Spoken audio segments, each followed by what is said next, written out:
রহমান মঞ্জু, আপনাকে আপনার কাছে জানতে চাই যে জাপানে গিয়ে জাপান সফরে মানে দুটি ঘটনা পাশাপাশি ঘটেছে। বেশ, বিএনপির ভারপ্রাপ্ত চেয়ারম্যান জনাব তারেক রহমান বলেছেন যে ডিসেম্বরে নির্বাচন তিনি চান এবং ডিসেম্বরে নির্বাচন হবে।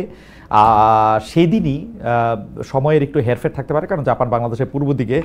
প্রায় একই সময়ে ডক্টর মোহাম্মদ ইউনূস, মাননীয় প্রধান উপদেষ্টা বাংলাদেশ সরকারের, তিনি বলেছেন যে একটি মাত্র দলই আসলে ডিসেম্বরে নির্বাচন চায়। আপনি আমাদের একটু বলবেন যে এই ডক্টর মোহাম্মদ ইউনূসের এই দাবিটি সঠিক কিনা? কারণ আমরা দেখতে পাচ্ছি যে আরও কিছু দল আছে যারা বিশেষ করে সিপিবি সহ একাধিক বামপন্থী দল ইতিমধ্যে ঘোষণা দিয়েছে যে তারা আসলে ডিসেম্বরের মধ্যে ইলেকশন চায়। জনাব মুজিবুর রহমান মঞ্জু, আপনাদের অবস্থানটা বলেন। ধন্যবাদ খালেদ মহিউদ্দিন আপনাকে, ডাক্তার জাহেদ উনিও আছেন, আপনাদের সবাইকে ধন্যবাদ এবং দর্শকদেরকে শুভেচ্ছা। প্রথম কথা হচ্ছে ডক্টর ইউনূস এবং জনাব তারেক রহমান দুজনেই কিন্তু আরো অনেকগুলো কথা বলেছেন, কিন্তু সেদিকে কারো দৃষ্টিপাত নাই। দুজনের দুইটা কথাতেই দৃষ্টি আটকে আছে আমাদের। একটা হচ্ছে যেটা আপনি বললেন, নির্বাচন। ডক্টর ইউনূস বলছেন যে ডিসেম্বরে নির্বাচন চায় না একটি দল, আর সবাই চায়। আর অন্যদিকে তারেক রহমান বলেছেন যে ডিসেম্বরেই হতে হবে নির্বাচন। এখন আমি যেটা দেখি আর কি, যে যদি এটাকে আমরা একটা আলাদা বাক্য হিসেবে দেখি যে ডিসেম্বরে নির্বাচন শুধু বিএনপি চায় বা একটি মাত্র দল চায়, শুধু বাক্য হিসেবে এটা সঠিক নয়। কারণ আমরা অনেক রাজনৈতিক দলই আমরা ডিসেম্বরের দলের ব্যাপারে, নির্বাচনের ব্যাপারে আমরা আমাদের মত আছে, আমাদের সম্মতি আছে। কিন্তু আমরা হয়তো বলার সময় বলেছি যে ডিসেম্বরে হওয়াটা যুক্তিকতা আছে, কিন্তু কোনো কারণে যদি সরকার মনে করে যে বিশেষ তাদের সময়ের প্রয়োজন, তাহলে তারা রাজনৈতিক দলগুলোর সাথে সংলাপ করুক, আলোচনা করুক। 1-2 মাস পেছনে গেলে, ফেব্রুয়ারি বা মার্চে গেলেও এটা বৃহত্তর স্বার্থে আমরা এটার সাথে একমত হতে পারি। অর্থাৎ অন্যান্য দল হয়তো এই জায়গায় কিছুটা ফ্লেক্সিবিলিটি শো করেছে, কিন্তু ডিসেম্বরের নির্বাচনের ব্যাপারে আমরা চেয়েছি। এখন হয়তো বা ডক্টর ইউনূস এই কথার অর্থ এটা বলতে চেয়েছেন, বা উনি বলেছেন কিনা জানি না, ওনার কাছ থেকে আসলে ব্যাখ্যাটা পাওয়া যাবে। আমি ব্যাখ্যা দিলে তো আর হবে না। আমরা শুধু বিশ্লেষণ করে এটা বলতে পারি যে আমরা অন্যান্য দলগুলোকে হয়তো উনি কিছুটা ফ্লেক্সিবল মনে করেছেন, কিন্তু বিএনপি কে মনে করেছেন যে ওনারা ডিসেম্বরের ব্যাপারে রিজিড। আরেকটা কথা বলি খালেদ মহিউদ্দিন আপনাকে, আমাদের মানে রাজনীতিবিদ হিসেবে আমরা তো কিছু কথা বাইরে বলি, প্রকাশ্যে বলি, আবার আভ্যন্তরীণ কিছু আলোচনাও আছে। আভ্যন্তরীণ কিছু আলোচনায় আমরা এরকমও শুনেছি যে বিএনপিও ডিসেম্বরে রিজিড না, কারণ বিএনপির মধ্যে অনেক ধরনের শঙ্কা তৈরি হয়েছে, সন্দেহ তৈরি হয়েছে, এবং এর পেছনে যুক্তিও আছে যে প্রফেসর ইউনূস সময় ক্ষেপণ করছেন অযথা, উনি একটা লম্বা সময় নিচ্ছেন। এর পিছনে অনেক কথা বিএনপি বলে, আপনারা শুনেছেন। আমাদের ডাক্তার জাহেদ এখানে আছেন, উনি এগুলোর ব্যাপারে অনেক কথা বলেন। তো এগুলোর কারণেও হয়তো এরকম কথা প্রচলিত আছে যে ডিসেম্বরের বিষয়ে যদি বিএনপি কঠোর হয়, তাহলে হয়তো ফেব্রুয়ারি মার্চের মধ্যে ইলেকশনটা আদায় করা সম্ভব। কিন্তু আমি যেটা মনে করি যে প্রফেসর ইউনূস কেন এই কথাটা বলেছেন, এর সঠিক ব্যাখ্যাটা উনিই ভালো বলতে পারবেন। আপনারা যেটা বলছেন, মানে আপনাদের কাছে কি এই কথাটা মনে হয় যে ধরেন যে ডিসেম্বরে হোক বা জানুয়ারিতে বা ফেব্রুয়ারিতে সরকার প্রধান যদি একটা নির্দিষ্ট করে একটা টাইম ফ্রেম বেঁধে দিতে বলতেন ইলেকশন কমিশনকে, যেহেতু ঘোষণাটা ইলেকশন কমিশনই দিবেন, বা অনুরোধ করতেন, যেভাবেই বলেন, তো সেইটা অনেক সহজ হতো। মানে উনি যেহেতু একটা 6 মাসের একটা উইন্ডো রাখতেছেন, এইটাতে কিছু সন্দেহ তৈরি হচ্ছে কিনা? হ্যাঁ, কিছুটা তো হচ্ছে। আমরা কিন্তু ওনার সাথে এই 6 মাসের টাইম ফ্রেম নিয়ে আলোচনা করেছিলাম। উনি যেহেতু আমাদেরকে সুযোগ দিয়েছেন কথা বলার, আমরা কিন্তু বলে এই আলোচনাটা শুরু করেছি। আমাদের যে গ্রুপ ছিল সেখানে এই আলোচনাটা আমাদের পক্ষ থেকে সেখানে সূচনা করেছিলেন জুনায়েদ সাকি। হ্যাঁ, জুনায়েদ সাকি আলোচনাটা এভাবে তুলেছিলেন যে ডিসেম্বরের পরে, আমি তুলেছিলাম এটা যে স্যার ডিসেম্বরে কি সমস্যা, ডিসেম্বরে ইলেকশন করতে আপনার অসুবিধাটা কি, আপনি আমাদের সাথে কি বলতে পারেন? তখন উনি কিন্তু বলেছেন যে ডিসেম্বরে ইলেকশন করলে আমরা যে আশঙ্কাটা, আমার যে ডিসকমফোর্টটা, সেটা হচ্ছে যে আমার কাছে, তোমরাও বলেছো যে সরকারের উপর আমি পরিপূর্ণভাবে আমার নিয়ন্ত্রণ নাই। আমি দেখছি যে বিভিন্ন ঘটনা ঘটছে, যেটা আমি দেখছি যে আমি এটার খুঁজে পাচ্ছি না। মানে উনি বলছেন যে আমি তো পারছি না, ওনার কথাটা ছিল এরকম, আমি তো পারছি না, আমি তো চেষ্টা করলাম। তো সেজন্য তখন জুনায়েদ সাকি বললেন যে দেখেন, আমরা তো আপনি যে জুন পর্যন্ত বলছেন, আমরা তো টাইমের মধ্যে দেখছি ফেব্রুয়ারির ফার্স্ট উইকের পরে শুরু হচ্ছে রমজান, তাহলে ফেব্রুয়ারির ফার্স্ট উইক একটা ফেভারেবল টাইম। এরপরে যদি যেতে হয় রমজানে, তো আর আমরা নিশ্চয়ই নির্বাচন করব না। রমজানের পরে নির্বাচনটা হলে সেটা চলে যাবে মার্চের 3rd বা 4th উইকে। আর এরপরে কিন্তু আবার চলে আসছে কুরবানি ঈদ। সুতরাং আমাদের জন্য একটা মানে অপশন হচ্ছে না মজু ভাই এইটা খুবই একটা ইন্টারেস্টিং কথা, মানে ডক্টর ইউনূস আপনাদেরকে বলছেন যে যেহেতু মনে হইতেছে যে আমার পুরো বিষয়টার উপরে কর্তৃত্ব নাই এবং যেহেতু বিএনপি চাপ দিচ্ছে, মনে হবে যে বিএনপির কাছে আমি নথি স্বীকার করতেছি, সেই জন্য আমি ডিসেম্বরে করতেছি না। ডক্টর মোহাম্মদ ইউনূস কি এইটাই বুঝাইলেন যে সেই জন্য উনি ডিসেম্বরটা করতে অসুবিধা? উনি যেটা বুঝালেন যে উনি বুঝাতে চাইলেন যে ওনার নিয়ন্ত্রণে কর্তৃত্বে সবাই চলছে না, উনি তো কিছু করতে পারছেন না। উনি বললেন আমি তো কোনো কাজ করতে পারছি না, একদিকে রাস্তার আন্দোলন। না পারবেন না তো, হ্যাঁ মানে রাস্তার আন্দোলন একটা কারণ, আরো অনেক নানা রকম কারণ আছে, কিন্তু যে এটা যদি আমার একটু খোলাসা করতেন, আমি এটা ঠিক বুঝি নাই, মানে ডিসেম্বর ওনার কর্তৃত্বে কোনো কিছু চলতেছে না, সেইটার সাথে ডিসেম্বরের নির্বাচন কেন সাংঘর্ষিক?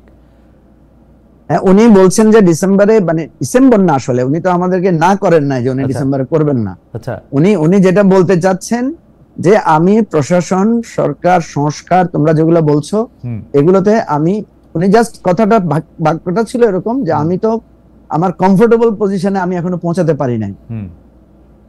দুটো ঘটনা আমি আপনাকে বলি, অফ দ্য রেকর্ড দুটো ঘটনা সেখানে আমরা আলোচনা করেছি। সেটা হচ্ছে যে আব্দুল হামিদের দেশ ত্যাগ, হ্যাঁ আব্দুল হামিদের দেশ ত্যাগটা নিয়ে ওনারা কিন্তু একটা কমিটি করেছেন। সেই কমিটির রিপোর্টে এসেছে যে এখানে সরকারের প্যারালাল অন্যভাবে অন্য কারো ইন্টারভেনশনে এটা হয়েছে। তাহলে দেখেন, মানে ওখানে কিন্তু কর্নেল অলি সাহেব বলেছেন যে এই সরকার আসলে কে চালাচ্ছে, আপনি চালাচ্ছেন না অন্যরা চালাচ্ছে, এই ধরনের একটা সন্দেহ সংশয় লোকদের মাঝে তৈরি হয়েছে। প্রফেসর ইউনূস কিন্তু এগুলো ইয়ে করেন নাই, হ্যাঁ মানে বলেন নাই যে আমি চালাচ্ছি সরকার, উনি বলেছেন আপনারা তো বুঝতেছেন বিষয়গুলো। তো এই জায়গাটায় মানে এই আলোচনাগুলো অনেকে করতে চায় না, সেনসিটিভ আলোচনা, আমি হয়তো করছি না। মজু ভাই আপনার কথা শুনে সিরিয়াসলি সেনসিটিভ এবং আমার ভয় লাগতেছে। কারণ কি, একজন সরকার প্রধান তিনি যখন বলেন যে আপনারা তো বুঝতেই পারতেছেন দেশ, মানে মানে আপনি আমাকে বলেন তো তাইলে কি আর তার ওই চেয়ারটাতে বসে থাকা উচিত? আসলে এইদার উনি কন্ট্রোল প্রতিষ্ঠা করবেন অথবা উনি ছাইড়ে দিবেন, এটি কিরকম? যেমন আব্দুল হামিদের ব্যাপারটা যখন আপনি বললেন, আমি বলি জনাব হামিদের বিদেশ ত্যাগের ব্যাপারে যদি ডক্টর ইউনূস না যায় না থাকেন, এক সেকেন্ডও উনার চেয়ারে থাকার কোন রকম কোনো উচিত না। এবং আমার বিশ্বাস ডক্টর ইউনূস ওই চেয়ারটাতে ছিলেন, আব্দুল হামিদকে তিনি যেতে দিয়েছেন, এখন তিনি অন্য কথা বলছেন ভাবে প্রকাশে। কারণ উনার ডিজিএফআই আছে, এনএসআই আছে, সব আছে উনার, মানে আর্মি চিফের না, কিন্তু আমি সরাসরি বললাম ডিজিএফআই, এনএসআই, এসবি উনার, কিন্তু ডিবি উনার, কিন্তু ইমিগ্রেশন উনার, কিন্তু আর্মি চিফের আন্ডারে কিচ্ছু নাই। ডিজিএফ এর কাজ কিন্তু আর্মি চিফের এগেইনস্টে গোয়েন্দাগিরি করা। আমি আপনাকে বলি, এই আলোচনাটা আমি একজন প্রভাবশালী উপদেষ্টার সাথে করেছিলাম। জি, উপদেষ্টা আমাকে প্রশ্ন করলেন, বলেন তো ভাই আব্দুল হামিদ কিভাবে দেশ ত্যাগ করলো? তো আমি বললাম যে নানা কথা তো আমরা শুনতে পাচ্ছি, কিন্তু আমি তো মনে করি অফিসিয়ালি এটা রেসপন্সিবিলিটি হচ্ছে এসবি প্রধানের। কারণ এয়ারপোর্টের ইমিগ্রেশন হচ্ছে পুলিশের বিশেষ শাখা, যেটা আমরা যেটা বলি স্পেশাল ব্রাঞ্চের আন্ডারে। সুতরাং আপনাদের তো উচিত ছিল এসবি প্রধানকে এটার জন্য জিজ্ঞাসাবাদ করা, ওনাকে প্রশ্ন করা। সুতরাং আমি আপনাকে একটা অনুরোধ করব, সেটা হচ্ছে আমাদের এই স্বরাষ্ট্র উপদেষ্টা কিন্তু বলেছিলেন, আপনার মনে থাকার কথা, উনি বলেছেন এটার পেছনে যারা আছে তদন্ত করে, এটার পেছনে উনি আছেন সবার আগে, স্বরাষ্ট্র উপদেষ্টা সবার আগে আছেন। এবং আমি মনে করি এটা একটা ভালো কাজ করেছেন। আমি মনে করি প্রধান উপদেষ্টা এবং স্বরাষ্ট্র উপদেষ্টা মিলে যে একজন বয়োবৃদ্ধ লোককে চিকিৎসার জন্য বিদেশে পাঠিয়েছেন, এটা ভালো কাজ করেছেন। খারাপ কাজ করতেছেন, মিথ্যাচার করতেছেন, সেটা ভেরি গুড। আপনার এই পজিশনটা আমিও এগ্রি করি, কারণ আমি দুটো কথা বলেছি। আমি বলেছি যে আব্দুল হামিদের বিদেশ ত্যাগে কোনো বাধা ছিল কিনা, যেহেতু অফিসিয়াল কোনো বাধা ছিল না, তাহলে আব্দুল হামিদ দেশ ত্যাগ করেছেন। সরকার এই পজিশনটা নিতে পারতো যে উনি বৃদ্ধ মানুষ, ওনার দেশ ত্যাগে কোনো বাধা ছিল না বলে আমরা ওনাকে যেতে দিয়েছি। কিন্তু সরকার কি নিয়েছে দেখেন, সরকার বলছে ওনার বিরুদ্ধে বিস্ফোরক এনে মামলা আছে, উনি ফ্যাসিবাদের সহযোগী ছিলেন, এবং উনি কিভাবে গেলেন এটা আমরা জানি না, অথচ উনি দেশের মধ্যে চিকিৎসা নিয়েছেন। এবং আমরা যতটুকু জানতে পেরেছি যে উনি কিন্তু একটা খুবই দুরারোগ্য ব্যাধিতে আক্রান্ত, এবং সেটা খুবই সিরিয়াস পর্যায়ে। এবং আমার কাছে মনে হয় মঞ্জু ভাই, আমাকে সিরিয়াসলি মনে হয় যে ডক্টর ইউনূস একজন খুবই সহানুভূতি প্রবণ, খুবই মানে আমি বলবো যে একজন মানে মানে মানে মানে একজন সমবেদনাপূর্ণ একজন মানুষ। তিনি দেখেছেন একজন বয়স্ক লোক এটা, এবং তিনি যেতে দিয়েছেন। কিন্তু আমার যেটা আপত্তির জায়গা সেটা হচ্ছে যে তিনি ছলনা করছেন বা তার সরকার ছলনা করছে। এই ছল আমরা আরো নানা জায়গায় দেখতে পেয়েছি। আমাদের দুর্ভাগ্য মঞ্জু ভাই, আপনি দেখেন, আপনি হয়তো মনে করবেন যে এই কথাগুলি আপনাকে কেন বলা হয়েছে, দর্শক কেন মনে করবে। আমরা কিন্তু চেষ্টা করি আমাদের উপদেষ্টাদের আনতে, আমাদের উপদেষ্টারা হয় আমাদের কাছে, আমার কাছে আসে না এখন। আমি কিন্তু গতকাল থেকে অনেকবার চেষ্টা করেছি আমাদের উপদেষ্টাদের আনতে, তারা হয় আসে না, নাইলে তারা কিভাবে আমি জানি না, তারা তো প্রশ্ন জবাব দেয় না, আপনাকে তারা শুধু মঞ্জু ভাইয়ের প্রশ্ন জবাব দেয়। আমি তো সেটা আগেও বলছি। শুনেন, আমি আপনাকে বলি, আপনি যে কথাটা তুলছেন, আপনি এখন দেখবেন প্রেস ক্লাবের সামনে আমাদের নারীদের একটা সরকারি প্রতিষ্ঠান, যেটা 5 বছরের কন্ট্রাকচুয়ালি তারা একটা অ্যাপয়েন্টমেন্ট পেয়েছে, তারা একটা আন্দোলন করছে। এবং আন্দোলনটা কি, তারা কিন্তু আপনার অনশনে গিয়েছে। তারা কালকে আমাদের অফিসে এসেছিল। আমি 2 জন উপদেষ্টাকে অনুরোধ করেছি তাদের জন্য অ্যাপয়েন্টমেন্ট দেন, তাদের কথাগুলো একটা শুনেন। কোন উপদেষ্টা তাদেরকে সময় দেয় নাই। শেষে আমি তাদেরকে ফোন নাম্বার দিয়ে আমি বললাম যে আপনারা নারী কমিশনের চেয়ারম্যান আছেন পারভিন শিরিন হক, ওনার সাথে কথা বলেন। ওনার সাথে তারা কথা বলেছে। শিরিন হক আপা তাদের মুখের উপর বলেছে আমার সময় নাই আপনাদের সাথে কথা বলার। আপনি বুঝেন যে এই সরকারের লোকদের কথা বলার সময় নাই, তারা রাজনীতিবিদদের কোনো কথাই শুনতে চায় না। আপনি এখন মঞ্জু ভাই আমি একটু ডক্টর জাহিদের কাছে যাই, কিন্তু প্রশ্নটা করে রাখি, আপনারা এবি পার্টি কি একটা ব্যালেন্সের পজিশন নিচ্ছেন? ধরেন আপনি একরকম, ব্যারিস্টার ফুয়াদ আর একরকম। কালকে আমি ব্যারিস্টার ফুয়াদকে শুনতে পাচ্ছিলাম যে আপনি এখন যে অবস্থানে কথা বলতেছেন তার থেকে একটু আলাদা কথা বলতে, নাকি আপনারা দুটি মতই একরকম করতেছেন? আমি এই প্রসঙ্গটা বললাম যে সরকারের কথা বলার সময় একটা প্রসঙ্গে, এবং আরেকটি প্রশ্ন আমি করে রাখি, ম্যান্ডেট প্রসঙ্গ একটি কথা আপনাকে আমি জানতে চাইবো, যে ম্যান্ডেটটা এখন বলতেছে যে সরকারের ম্যান্ডেট আছে, কেউ কেউ বলতেছে ইনু সাহেবের 5 বছর থাকা উচিত। এইটা নিয়েও আমি আসলে কথা শুনতে চাইবো, কারণ আমাকে যখন আজকে প্রশ্ন করা হয়েছিল তখন আমি এইটা আপনার কাছ থেকে শুনতে চাইছিলাম যে আসলে আপনি এটা নিয়ে কি মনে করেন মঞ্জু ভাই, এবি পার্টি এটা নিয়ে কি মনে করে ম্যান্ডেট প্রশ্ন। আমি একটু আসি ডাক্তার কাছ থেকে, যে আপনার প্রশ্নটা কি ডাক্তার জাহেদ আপনাকে শিখিয়ে দিল কিনা আমি সন্দেহ করছি। যাই হোক, না, আপনারা এরকম সন্দেহ চিরকাল করবেন, কে কারে প্রশ্ন শিখায় দেয়, এটা আমার কোনো আপত্তি নাই। আমি সকলের কাছেই প্রশ্ন শিখি, যেমন আপনার কাছেও, এতে কোনো সমস্যা নাই। ধরেন জাহেদই শিখাইছে, কোনো অসুবিধা নাই। আমি একটু ডক্টর জাহেদের কাছে জানছি। আচ্ছা ডক্টর জাহেদ, গত কিছুদিন ধরে আমি খেয়াল করতেছি যে আপনার যে অভাবনীয়, মানে অতুলনীয় জনপ্রিয়তা, অনলাইনে বলি, সারা রাজনৈতিক বিশ্লেষক হিসাবে, সেইটার মধ্যে একটা বড় কারণ ছিল যে আপনি আসলে ভারসাম্যপূর্ণ কথা বলতে পছন্দ করেন, দুটো দিকই তুলে ধরেন বা অনেক সময় অনেকটা দিকই তুলে ধরেন। কিন্তু মাত্রই ডিসেম্বরে ইলেকশন, নাকি বড় জোর সরকার প্রধানের কথা মতো জুনে ইলেকশন, এই মাত্রই এই কটুক জায়গা নিয়ে আপনি যেভাবে সরকারের দিকে বারবার আঙ্গুল তুলছেন, সরকারের মধ্যে ষড়যন্ত্র দেখছেন, এটা একটু একপেশে হচ্ছে কিনা? মানে সরকারকে আপনি বেশি যে দায়ী করছেন, এটা একটু মানে মানে আপনি বুঝতে পারছেন এটা একটু টানেল ভিশনের কাজ হচ্ছে কিনা? হ্যাঁ, ধন্যবাদ। আমাকে একদম স্পেসিফিকলি যেটা মনে হবে সেটাই জিজ্ঞেস করবেন, আমি জবাব দেবো। তার আগে যে একটু হঠাৎ মনে পড়লো, আপনি উপদেষ্টাদেরকে আনতে পারছেন না বলে একটু আফসোস করছেন, কিন্তু আপনি মঞ্জু ভাই থেকে পেয়েছেন। খেয়াল করেন, মঞ্জু ভাই কিন্তু এর মধ্যে বললো যে একজন উপদেষ্টা জানতে চেয়েছে হামিদ কিভাবে পালালো মঞ্জু ভাইয়ের কাছে। সো আমার মনে হয় মঞ্জু ভাইকে আপনি যদি ভালো মতো একদিন ডেকে সব কথা বলেন, আপনি অনেক কিছু জানতে পারবেন, জাতীয় জানতে। কিন্তু মঞ্জু ভাই তো আমার চেয়ে অনেক বেশি বুদ্ধিমান। মঞ্জু ভাইয়ের আইকিউ মনে হয় আমার থেকে 15-20 বেশি হবে। মঞ্জু ভাইয়ের তো প্রশ্ন করে জবাব পাওয়া কঠিন। হাউএভার আমরা চেষ্টা করব। আমি জবাব দিব। আচ্ছা আচ্ছা, এখন নির্বাচনের ব্যাপারে ইনফ্যাক্ট আমি একটু এভাবে যদি বলি, আমার চ্যানেলের নামটা হচ্ছে Zahed stake. So I do analyze, আমি সেটা তো করি, আমি আমার অপিনিয়নও জানাই, এবং অনেক ক্ষেত্রে আমি আমার অপিনিয়ন, ধরুন শেখ হাসিনার সময় আমি আমার অপিনিয়ন জানিয়েছি বহু ক্ষেত্রেই, এখনো অনেক ক্ষেত্রে আমি আমার অপিনিয়ন জানাই। এখন নির্বাচনের প্রশ্নে আমি সরকারের যে ধরনের আচরণ দেখছি, আমি মনে করি সরকারের মধ্যে নির্বাচন ইভেন জুনে হবে এই ব্যাপারে আমি আসলে আস্থাশীল হতে পারি না। আমি আপনাকে একটা ছোট উদাহরণ দিই। আমরা অনেকে হয়তো খেয়াল করিনি, জাপানের প্রধান উপদেষ্টা যেভাবে বক্তব্য দিয়েছেন, বা মঞ্জু ভাই তাদের মিটিং এর যে কথা বললেন, খেয়াল করুন খালেদ ভাই, আপনি দীর্ঘ সময় তার সাথে আলোচনা করেছেন, যে উনি মনে করছেন ডিসেম্বরের মধ্যে উনি আর পারছেন না আইন শৃঙ্খলা নিয়ে। আচ্ছা, এটা কি রেজোনেট করছে না জনাব নাহিদ ইসলামের সাথে? আপনি খেয়াল করবেন রয়টার্স এর সাথে এবং এরপর এএফপির সাথে ইন্টারভিউতে নাহিদ ইসলাম এক্স্যাক্টলি এই কথাটা বলেছিলেন, যে এই বছরের মধ্যে নির্বাচন হবে না বলে তিনি মনে করেন, কারণ আইন শৃঙ্খলার অবস্থা ভালো না। আমি ইদানিং রাগঢাক ছাড়াই বলছি, এনসিপি আসলে ডক্টর ইউনূসের দল। কেন, আপনি যদি চান আমি সেটা ব্যাখ্যা করতে প্রস্তুত আছি। তো জনাব নাহিদ ইসলাম ওটা বলছেন, উনিও বলছেন। আচ্ছা, নাম্বার 2 যেটা আপনি জিজ্ঞেস করছেন এবং আমি আপনার সাথে একমত, 9 মাস পার হয়ে গেছে উনি কন্ট্রোল আনতে পারেন না, এবং অনেক ক্ষেত্রে আমরা কন্ট্রোল আরো কমছে বলে মনে হয়।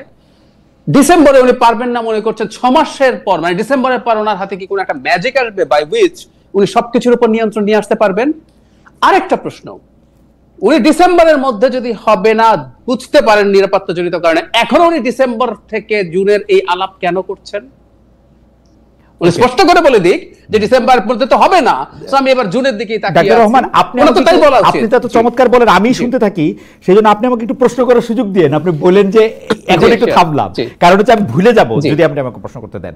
সেইটি হচ্ছে যে আপনি যেটি বলছেন যে উনি বলতেছেন, এটা আসলে খোলাখুলি মানে নাহিদ সাহেবের কথা আর উনার কথা একমত হয়ে যাওয়া মানেই যে ওনারা দুজন একদল করা, এইটা ঠিক অতি সরলীকরণ আমি মনে করি। 2 নাম্বার হচ্ছে যে আপনি যদি দেখেন যে ডিসেম্বরের মধ্যে সবকিছু, ডিসেম্বর পার হইলেই কি অন্য কিছু ঠিক হইতে থাকবে কিনা জুনে, এইটা তো উনার একটা প্লি সব দলের প্রতি যে আপনারা এখন আমার উপর আস্থা আনেন, আপনারা আমার সাথে বসেন, বৈশা একটা ডেট ডুটের কথা আমরা একটা চিন্তা করব। কিন্তু আপনারা যখন আমাকে ডিসেম্বর থেকে জুনের মধ্যে ডিসেম্বরটাতেই চাপ দিতে থাকেন, তখন তার এটা কোথাও আগায় না। আইন শৃঙ্খলা বলেন আর যাই বলেন, এইরকম একটা সরকারের পক্ষে তো সকলের সহযোগিতা ছাড়া, বিশেষ করে বড় রাজনৈতিক দল বিএনপির সহযোগিতা ছাড়া এটা তো সম্ভব না। এবং বিএনপি তো দিনে দিনে এটা দুর্বিষহ করে ফেলছে। আমি আর কথা মাঝখানে বলবো না, আমি একটু দুই তিনটা পয়েন্ট আপনাকে বলি। দেখেন, বিএনপি আওয়ামী লীগ পতনের পরে 9 মাসও তারেক রহমান সাহেব দেশে ফিরে নাই। আইন আদালতের কথা বলা হচ্ছে, বেগম জিয়ার মামলা পরের দিন উঠছে ডক্টর ইউনূস সাহেবের সাথেই, তারেক রহমান সাহেবের সব মামলাও ইন অ্যাবসেন্সে উঠে গেছে।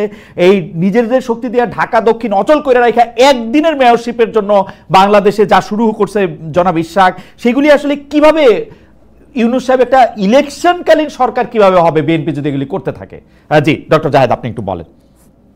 নিশ্চয়ই আমার কাছে যথেষ্ট আমি মনে করি যে তথ্য এবং প্রমাণ আছে ভাই, আমি প্রমাণ করতে পারবো যে ডক্টর ইউনূস অন্তত বিএনপির সাথে কোনো রিকনসিলিয়েশন চাইছেন না। প্রবলেম কিন্তু ওই জায়গায়। খালেদ ভাই, আমি রাগঢাক ছাড়া একটা কথা কয়েকদিন থেকে বলছি, বাংলাদেশে এই মুহূর্তে 3টা শক্তি, বিএনপি, সরকার এবং সেনাবাহিনী। সেনাবাহিনীকে আমি বলছি এটা বিতর্কিত হতে পারে এই কারণে যে সেনাবাহিনী তো আলাদা কোনো এন্টিটি না টেকনিক্যালি, যেটা তো সরকারের পার্ট। কিন্তু আমি বলছি আজকে অত সময় নেই, সেনাবাহিনীকেও পোস্ট 5 অগস্ট আমরা একটু আলাদা করে দেখবো। এই 3টা শক্তির মধ্যে রিকনসিলিয়েশন লাগবে। এখন সমস্যা যেটা হচ্ছে, ধরুন বিএনপির যে মুভমেন্ট হলো সেটা প্রেস সচিবের ভাষ্য মতে, কারণ তিনি আমাদেরকে জানাতেন আগে 137টা আমরা এরকম রোড ব্লকেড হয়েছে, 147টা হয়েছে, তো বিএনপি তো মাত্র তারপর গেল। এবং জনাব ইশরাকের সমর্থকরা, আমি এটাকে just political point of view থেকে দেখছি, সমর্থন বা অসমর্থন করার বিষয়টা, বাংলাদেশের 5-10 জন মিলে রাস্তা ব্লক করার ঘটনা আমরা 5 তারিখের পর থেকে তো 150 দেখে ফেলেছি সরকারের পরিসংখ্যান অনুযায়ী। হঠাৎ করে এটায় তার এত খারাপ লেগে উঠলো কেন? এবং বিএনপি, খেয়াল করুন, আমি এনসিপি যে তার দল তার প্রমাণ হিসাবে বলছি, বিএনপি নিজে এই ক্রাইসিসের মোমেন্টে প্রধান উপদেষ্টার সাথে দেখা করতে চেয়েছিল ফর 4 days, দেখা করেননি। রাদার তিনি জনাব নাহিদ ইসলামকে ডেকে তার এই পদত্যাগ নিয়ে তার মন খারাপ, তিনি সেই তথ্য জানান। নাহিদ ইসলাম এসে প্রথমে একটা বিদেশি বিবিসি বাংলাকে প্রাথমিকভাবে অন রেকর্ড উনি বলেন যে ডক্টর ইউনূস এটা বলেছেন। তাহলে খেয়াল করি, বিএনপি কে তিনি যদি আস্থায় নিতে চাইতেন, ওনাকে বিএনপির সাথে ফাইট করলে হবে না, ওনাকে আস্থায় নিতে হবে। তারপর বিএনপি গেল, বিএনপি যাওয়ার পর উনি জনাব আসিফ মাহমুদ সজীব ভুঁইয়াকে সেই মিটিং এ রাখলেন যার পদত্যাগ চাইছে বিএনপি। এবং আপনি খোঁজ নিলেই দেখবেন, বা আপনি জানেন আমি নিশ্চিত, জনাব আসিফ মাহমুদ সজীব ভুঁইয়া অন্য কোনো দলের সাথে মিটিং এ ছিলেন না। এবং এই মিটিং গুলোতে সাধারণত সিনিয়র, বয়সে সিনিয়রের কথা বলছি, উপদেষ্টারা থাকেন। সো আপনি বিএনপি কে ক্লিয়ার বার্তা দিচ্ছেন। এরপর জনাব তারেক রহমান তার যে লাস্ট বক্তব্য, তাতে তার কিছু ধৈর্যচ্যুতি ঘটেছে বলে আমাদের মনে হতেই পারে। উনি যে ইউজুয়াল যাদের ঢং তার বাইরে গিয়ে কথা বলেছেন। তারপর তিনি জাপানে দাঁড়িয়ে যে কথা বলেছেন, আমরা এটাকে ভদ্রভাবে অসত্য বলতে পারি, অথবা ডিসইনফরমেশন স্প্রেড করছেন বলতে পারি। খালেদ ভাই, বরং আমরা এভাবে বলতে পারি, ডিসেম্বরে নির্বাচন হতে পারবে না এই আলাপ করছে এনসিপি, আর কেউ না, নট আ সিঙ্গেল পার্টি প্রকাশ্যে। অথচ উনি বললেন একটা দল চায় না, হয়তো ইম্পারেটিভ করে ফেলেনি, কিন্তু আমরা প্রচুর নিউজ দেখি বিএনপির সাথে থাকা জোট, বাম জোট যারা আছে, মঞ্জু ভাই নিজে তার দলের অবস্থানের কথা বললেন, তো উনি তো আসলে বিএনপির সাথে একটা ফাইটে নেমে গেছেন আমরা দেখতে পাচ্ছি। আর আমি এটাও বলতে চাই, যদি বিএনপির দিক থেকে কোনো ধরনের কোনো সমস্যা হয় বা আর কারোর দিক থেকে, সরকারকে এই ক্ষেত্রে পদক্ষেপ নিতে হবে, তাকে অভিভাবকের মতো তার সাথে বসতে হবে এবং তাকে কনফিডেন্সে নিতে হবে। আমি তো একদম বাইরে থেকে, আমি ভেতরে কিছু না জেনেই বলছি, বাইরে থেকেই তো দেখছি এখানে ফাইট হচ্ছে এবং তিনি এমন একটা দলকে প্রিভিলেজ দিচ্ছেন। জনাব নাহিদ ইসলামকে ডেকে বললেন, আমি আপনাকে একটা প্রশ্নও করি, আপনাকেও একটা প্রশ্ন মাঝে মাঝে করা দরকার। প্রথম দিন যখন বিএনপি জামায়াতে ইসলামী বসলো, উনি যখন ডাকলেন, বিএনপি বা জামায়াতে ইসলামী নিবন্ধিত না হলেও বাংলাদেশে আওয়ামী লীগের অ্যাবসেন্সে সংখ্যার দিক থেকে সেকেন্ড হাইয়েস্ট বা লার্জেস্ট দল, ওই দিন এনসিপি আলাদা ডাক পেয়েছে কেন? পরের দিন দুটো গ্রুপে বাকি দলগুলোকে, মঞ্জু ভাইয়ের দলও একটা গ্রুপে ছিলেন, মঞ্জু ভাই কেউ আমি জিজ্ঞেস করি তার দল মাঠে থেকে যা যা করেছে ওভার দ্য ইয়ার্স, ওনার দল কি এনসিপি চাইতে অন্য কিছু যে ওনাকে আলাদা ডাকা হয় নাই, কিন্তু এনসিপি কে ডাকা হয়েছে আবার আলাদা করে। আমি এরকম প্রচুর তথ্য দেখাতে পারবো যখন একজন অভিভাবক। খালেদ ভাই, আমি আরেকটা কথা একটু যোগ করি। একটা পরিবারে, আমি এভাবে বলছি একটু, সেটা হলো একটা পরিবারের, আমি জানি না বাবারা তাদের সব সন্তানকে ইকুয়ালি ভালোবাসেন কিনা, সেটা ভিন্ন আলোচনা, কিন্তু কোন বাবা যদি তার কোন সন্তানকে বায়াস দেখান, যদি মনে হয় যে এই সন্তানের প্রতি তার কোন ধরনের এক্সট্রা বায়াস আছে, মনোযোগ আছে, স্নেহ আছে, ওটা ওই সংসারে ঝামেলা তৈরি করে। ডক্টর ইউনূস স্পষ্টত এটা করছে এবং অত্যন্ত টার্মোয়েলের টাইমে, বাংলাদেশের এখন কিন্তু একটা সাধারণ টাইম না, একটা টার্মোয়েলের টাইমের মধ্যে উনি এই কাজগুলো করছেন। ওকে ডক্টর জাহেদ, আমি আপনার দৃষ্টি আকর্ষণ করছি। প্রথমে হইলো আপনি বলতেছেন যে বিএনপি সরকার এবং আর্মির মধ্যে তার একটা মানে একটা সমঝোতা হওয়া উচিত, আমি যদি ঠিক বুঝে থাকি, বা একটা একই লাইনে কথা বলতে পারা উচিত। এখন বিএনপি আর আর্মিতে একই লাইনে অলরেডি কথা বলতেছি, তাহলে এখন বিএনপি এবং আর্মি মিলে কি সম্মিলিতভাবে চাপ দিতেছে সরকারও যাতে এটা কথা বলে? বিএনপি কি আর্মিকে সামনে রেখে বা আর্মির ভয় দেখায় সরকারকে বা ডক্টর ইউনূসকে তাদের কথা শোনাতে যেতেছে? আমি 2 নম্বর কথা বলি, আপনি নাহিদ ইসলামকে ডাইকা কিন্তু ডক্টর মোহাম্মদ ইউনূস পদত্যাগের কথা বলেন নাই। ডক্টর মোহাম্মদ ইউনূস, নাহিদ ইসলামরা যেহেতু ডক্টর মোহাম্মদ ইউনূসের সাথে একই সাথে কাজ করেছেন, ডক্টর মোহাম্মদ ইউনূস মনে করেন নাহিদ ইসলামরা তাকে নিযুক্ত করেছেন, নাহিদ ইসলামদের প্রতি তিনি বিরক্তিটা দেখাইছেন একদম সরাসরি যে নাহিদ তোমরা এরকম করলে আমি কিন্তু আর এখানে থাকবো না, যেটা এসে নাহিদ ওইভাবেই বলছেন, ব্যাপারটা কিন্তু ডক্টর ইউনূসের জানানো না। 3 নম্বর হচ্ছে যে আপনি আসিফ মোহাম্মদ সজীব ভুঁইয়াকে বিএনপি কেন রাখলো সেটার মধ্যে বলছেন, এটাকে আমি দেখি হচ্ছে আসিফ মোহাম্মদ সজীব ভুঁইয়ার জন্য একটা লার্নিং সেশন, যে বিএনপির সাথে উনি কিভাবে ডিল করেন, তখন এটা আসিফ মোহাম্মদ সজীব ভুঁইয়ারই রাখার কথা।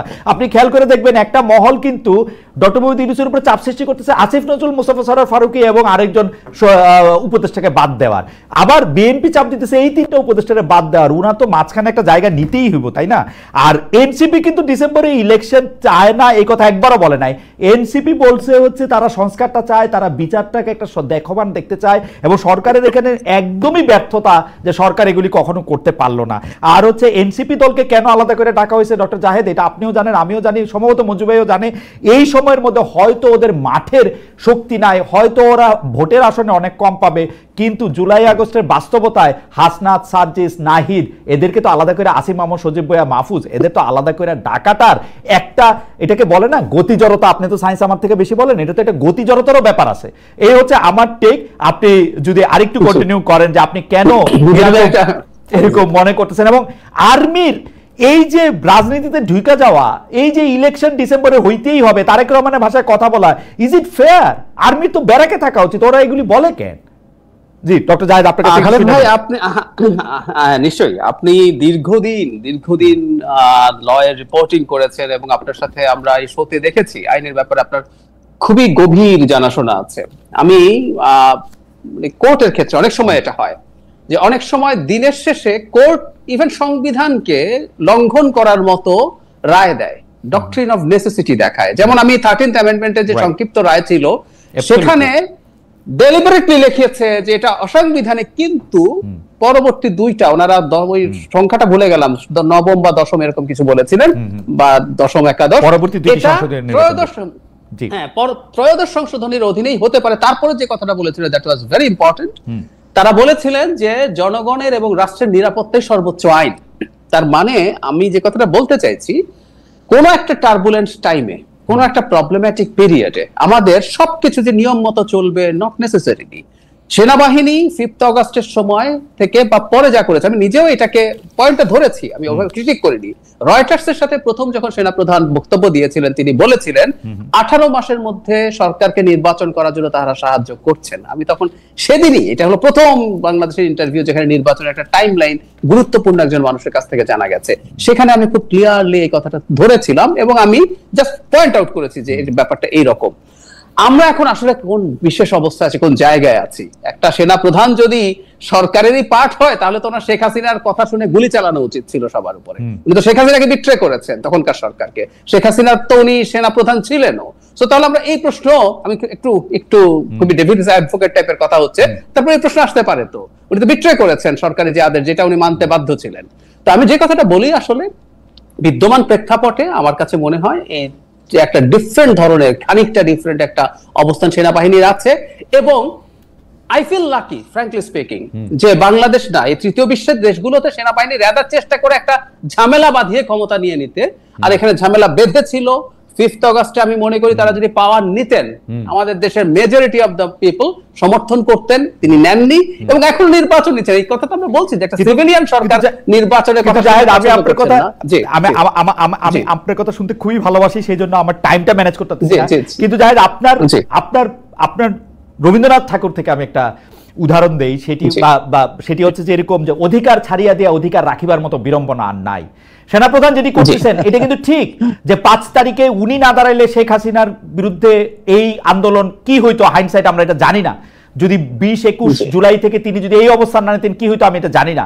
এবং আমি এইটাও জানি আওয়ামী লীগ যদি ফিরে আসে প্রথম যে লোকটা শাস্তি হবে সেই লোকটার নাম হচ্ছে জেনারেল ওয়াকার। কিন্তু তারপর আমি বলি যেটা তো উনি নেন নাই, উনি যেটা নেন নাই সেইটার প্রতি এখন উনি এরকম মানে এই স্নিফটা কেন করতেছেন? ডক্টর জাহেদ, আমি আপনার কাছে আসতেছি, আমাদের অনেকগুলি প্রসঙ্গ আছে, আমরা একটু মঞ্জু ভাইকেও একটু শুনি। মঞ্জু ভাই, আমি প্রশ্ন করতেছিলাম ম্যান্ডেট নিয়ে, এখন সবচেয়ে বেশি কথা হচ্ছে ম্যান্ডেট নিয়ে। আমি বলতে চাইতেছি এবি পার্টির আসলে অবস্থানটা কি। আমরা ব্যারিস্টার ফুয়াদকে, আমি খুব আগ্রহ নিয়ে ব্যারিস্টার ফুয়াদকে শুনতেছিলাম যে উনি বলতেছেন যে ম্যান্ডেট নিয়ে উনি যা বললেন, যাই হোক, আমি ওইটা উনি নাই, উনার নিয়ে আমি কথা বলতে চাই না। এই ম্যান্ডেটে আপনার কথাটা কি সেটা আমি একটু শুনতে চাই। আমি কিন্তু সরল বাংলা ভাষায় বুঝি, যদিও আমি ল গ্রাজুয়েট না, কিন্তু আমাকে বড় বড় লয়াররাও শিখাইছেন যে আমি যেটা বুঝি না এর বাইরে আইন নাই, কিন্তু আইন আমারও বুঝতে হবে, আইন আমারও বুঝতে হবে। সুতরাং আপনি আমার ম্যান্ডেটটা বুঝাতে হবে, ম্যান্ডেটটা কোথা থেকে পাওয়া গেল, সংবিধানের কি, সংবিধান না সংবিধানের বাইরে, সেটা কি আসলে জিনিসটা কি? আমি আপনার প্রশ্নের জবাব দিব, তবে ডক্টর জাহেদের একটা জিনিসে সব কথাগুলোকে আমি খুব মনে করি যে যথেষ্ট যুক্তিপূর্ণ কথা বলেছেন, কিন্তু একটা শব্দ আমার কানে লেগেছে, সেটা আমি একটু শেয়ার করি। সেটা হচ্ছে উনি বলেছেন যে সবকিছু নিয়ম মতো চলবে, নট নেসেসারিলি, মানে একটা পরিস্থিতি বুঝিয়ে বললেন। এটা খুবই ভালো। এটা ডক্ট্রিন অফ নেসেসিটির মানে মূল নির্যাসটা হচ্ছে এরকমই, যে এখন কোনো নিয়মই ফেলা যাচ্ছে না, ফলে জরুরি ভিত্তিতে যেটাকে উনি মানে নট নেসেসারিলি বলছেন, এটা কেন ইউনূসের জন্য, প্রফেসর ইউনূসের জন্য সেটা উনি ফিল করছেন না কেন? উনি কিন্তু প্রফেসর ইউনূসের এইটা ঠিক হয় না, ওইটা ঠিক হয় না, এটা ঠিক হয় না তুলছেন, কিন্তু যখনই আপনি সেনাবাহিনী প্রধানের বিষয়টা তুললেন তখন কিন্তু উনি বলছেন সবকিছু ঠিক মতো চলবে, এটা নট নেসেসারিলি। তো এই জায়গাটা আমি আমি ডাক্তার জাহেদের একটু তুলে ধরলাম যে জাহেদ ভাই এই জিনিসটা একটা ব্যাখ্যা আশা করে দিবেন। সেনাপ্রধান তো তার জায়গা থেকে যেইটা, সেনাপ্রধানের ক্ষেত্রেও কিন্তু গতিজড়তা, সেনাপ্রধান এই জুলাই আগস্টে গতিজড়তা, মানে আমি গতিজড়তা এখন আলাদা করে ব্যাখ্যা করতে পারলে ভালো হতো, যে গতির সাথে তো ত্বরণ বাড়ে, এটা থামতে সময় নেয় আসলে। মানে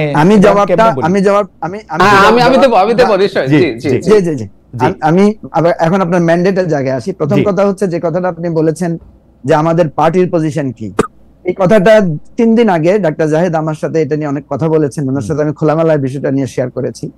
প্রথম কথা হচ্ছে আমাদের পার্টির পজিশনটা হচ্ছে আমরা একটা সমঝোতামূলক মধ্যপন্থা আমরা গ্রহণ করেছি।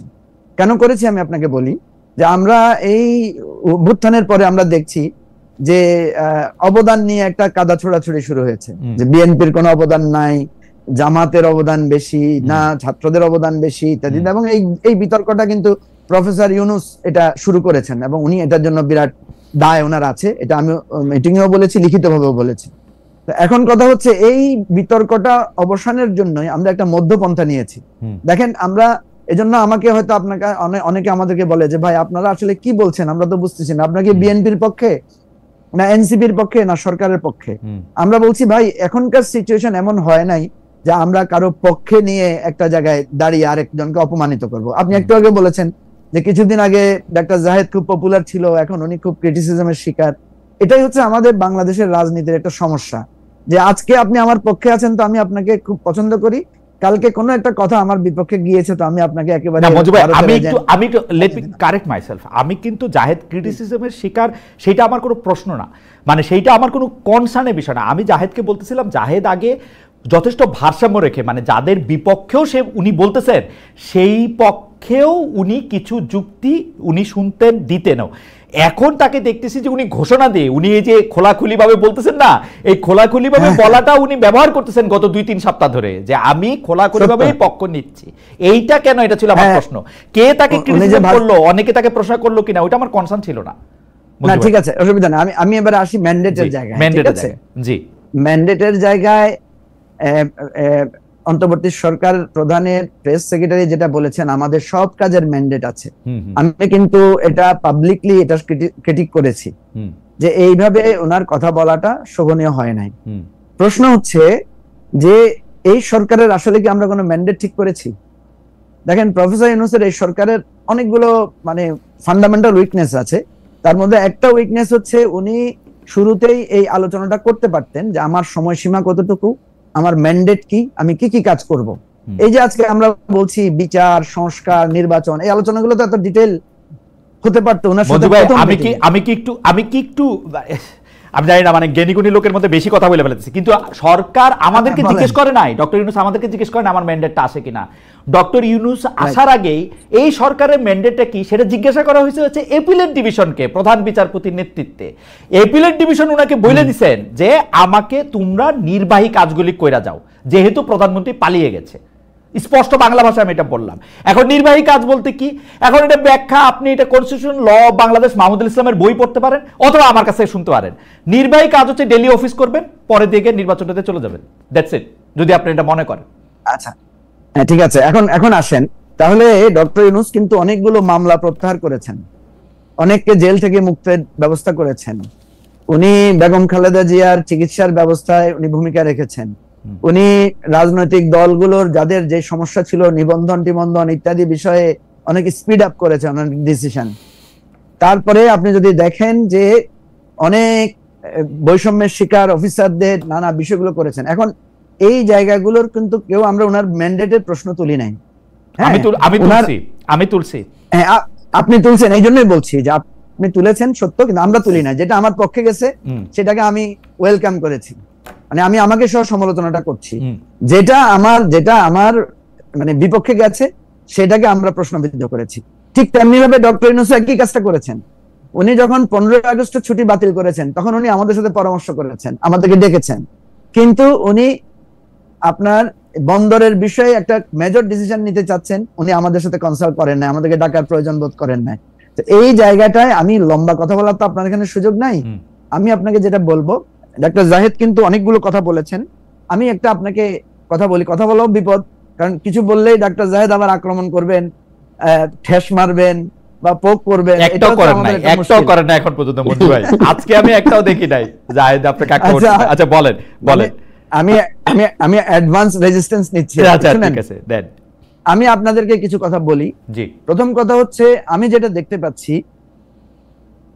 বিএনপি কে প্রতিনিয়ত কিছু লোক ডক্টর ইউনূস সম্পর্কে এমন কিছু ধারণা দিচ্ছেন যে ডক্টর ইউনূস ক্ষমতায় থেকে যাবেন, উনি একটা ষড়যন্ত্র করতেছেন, উনি বিদেশিদেরকে এখানে আনতেছেন, উনি বিএনপি কে কার্টেল করতে চাচ্ছেন।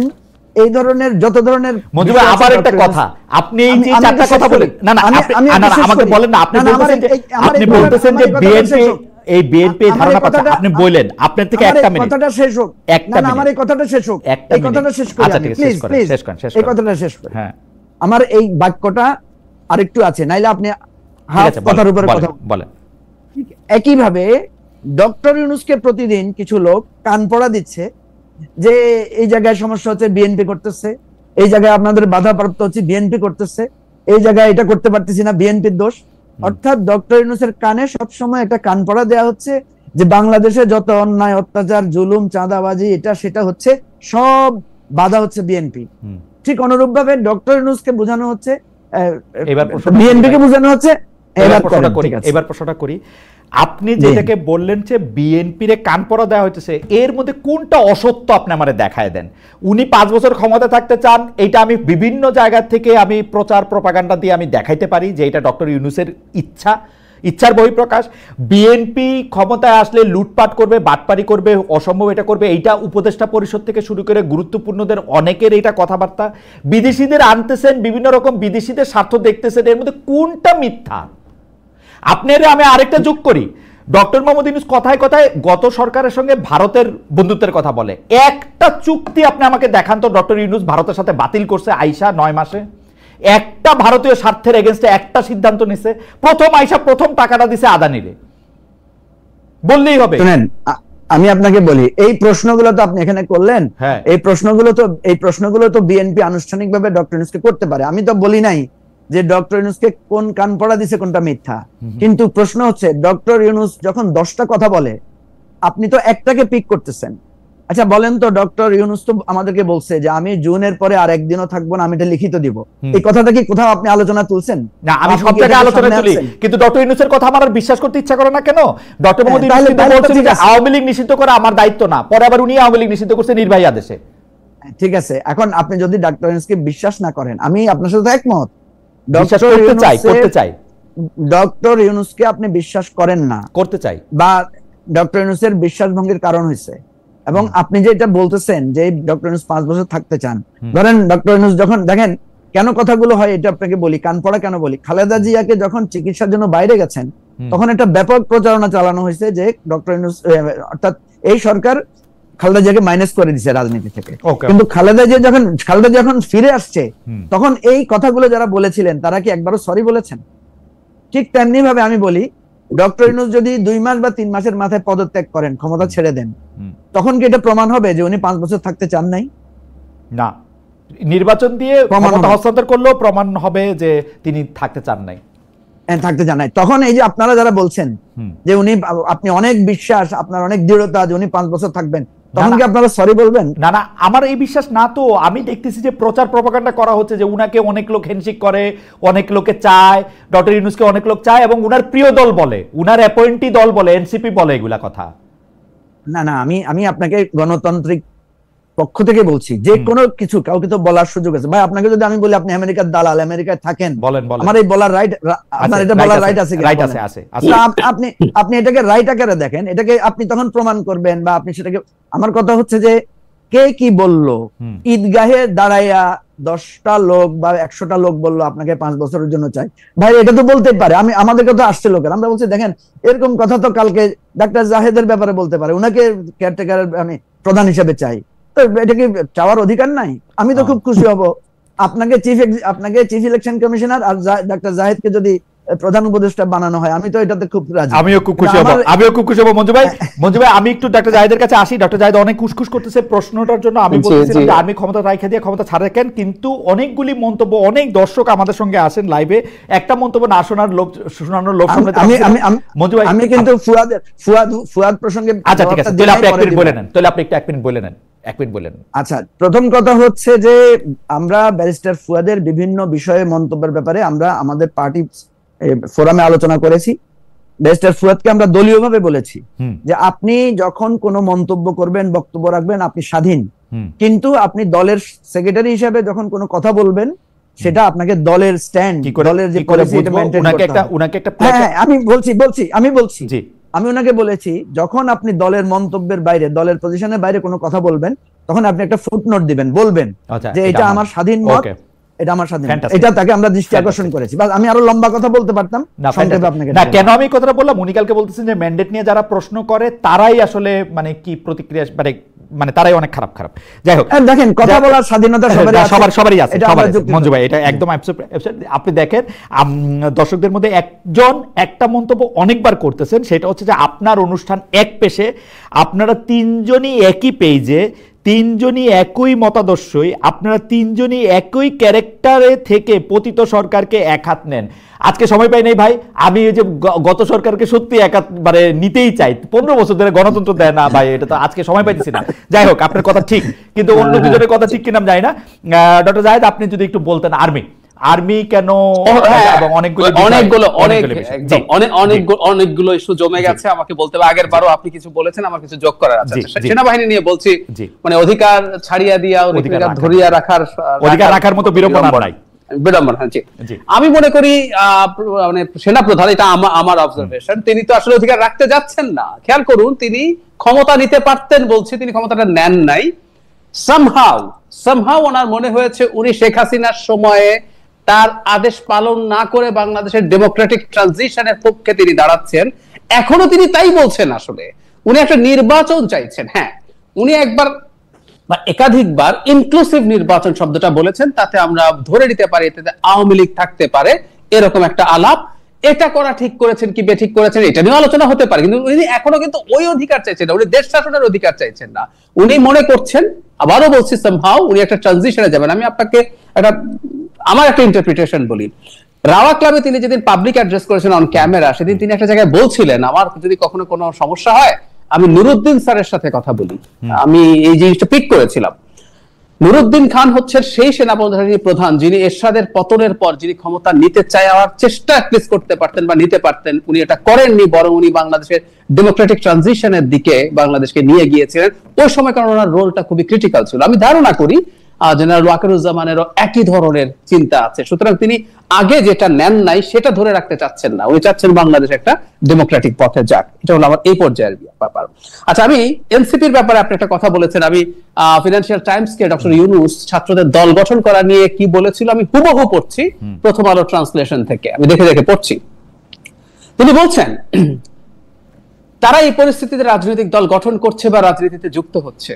এটা বিরাট, পুরোটা পড়লে আরো ভালো বোঝা যেত, কিন্তু আমি এই অংশটুকু পড়ি। এটা দরকার, কারণ রক্ত দিয়ে তারা যেগুলো অর্জন করেছে সেগুলো তাদেরকে রক্ষা করতে হবে, অন্যথায় সেগুলো সেই সব ব্যক্তি নিয়ে যাবে যারা বিগত প্রশাসন ও অন্যান্যদের মতো সবকিছুর পুনরাবৃত্তি করার সুযোগ খুঁজছে।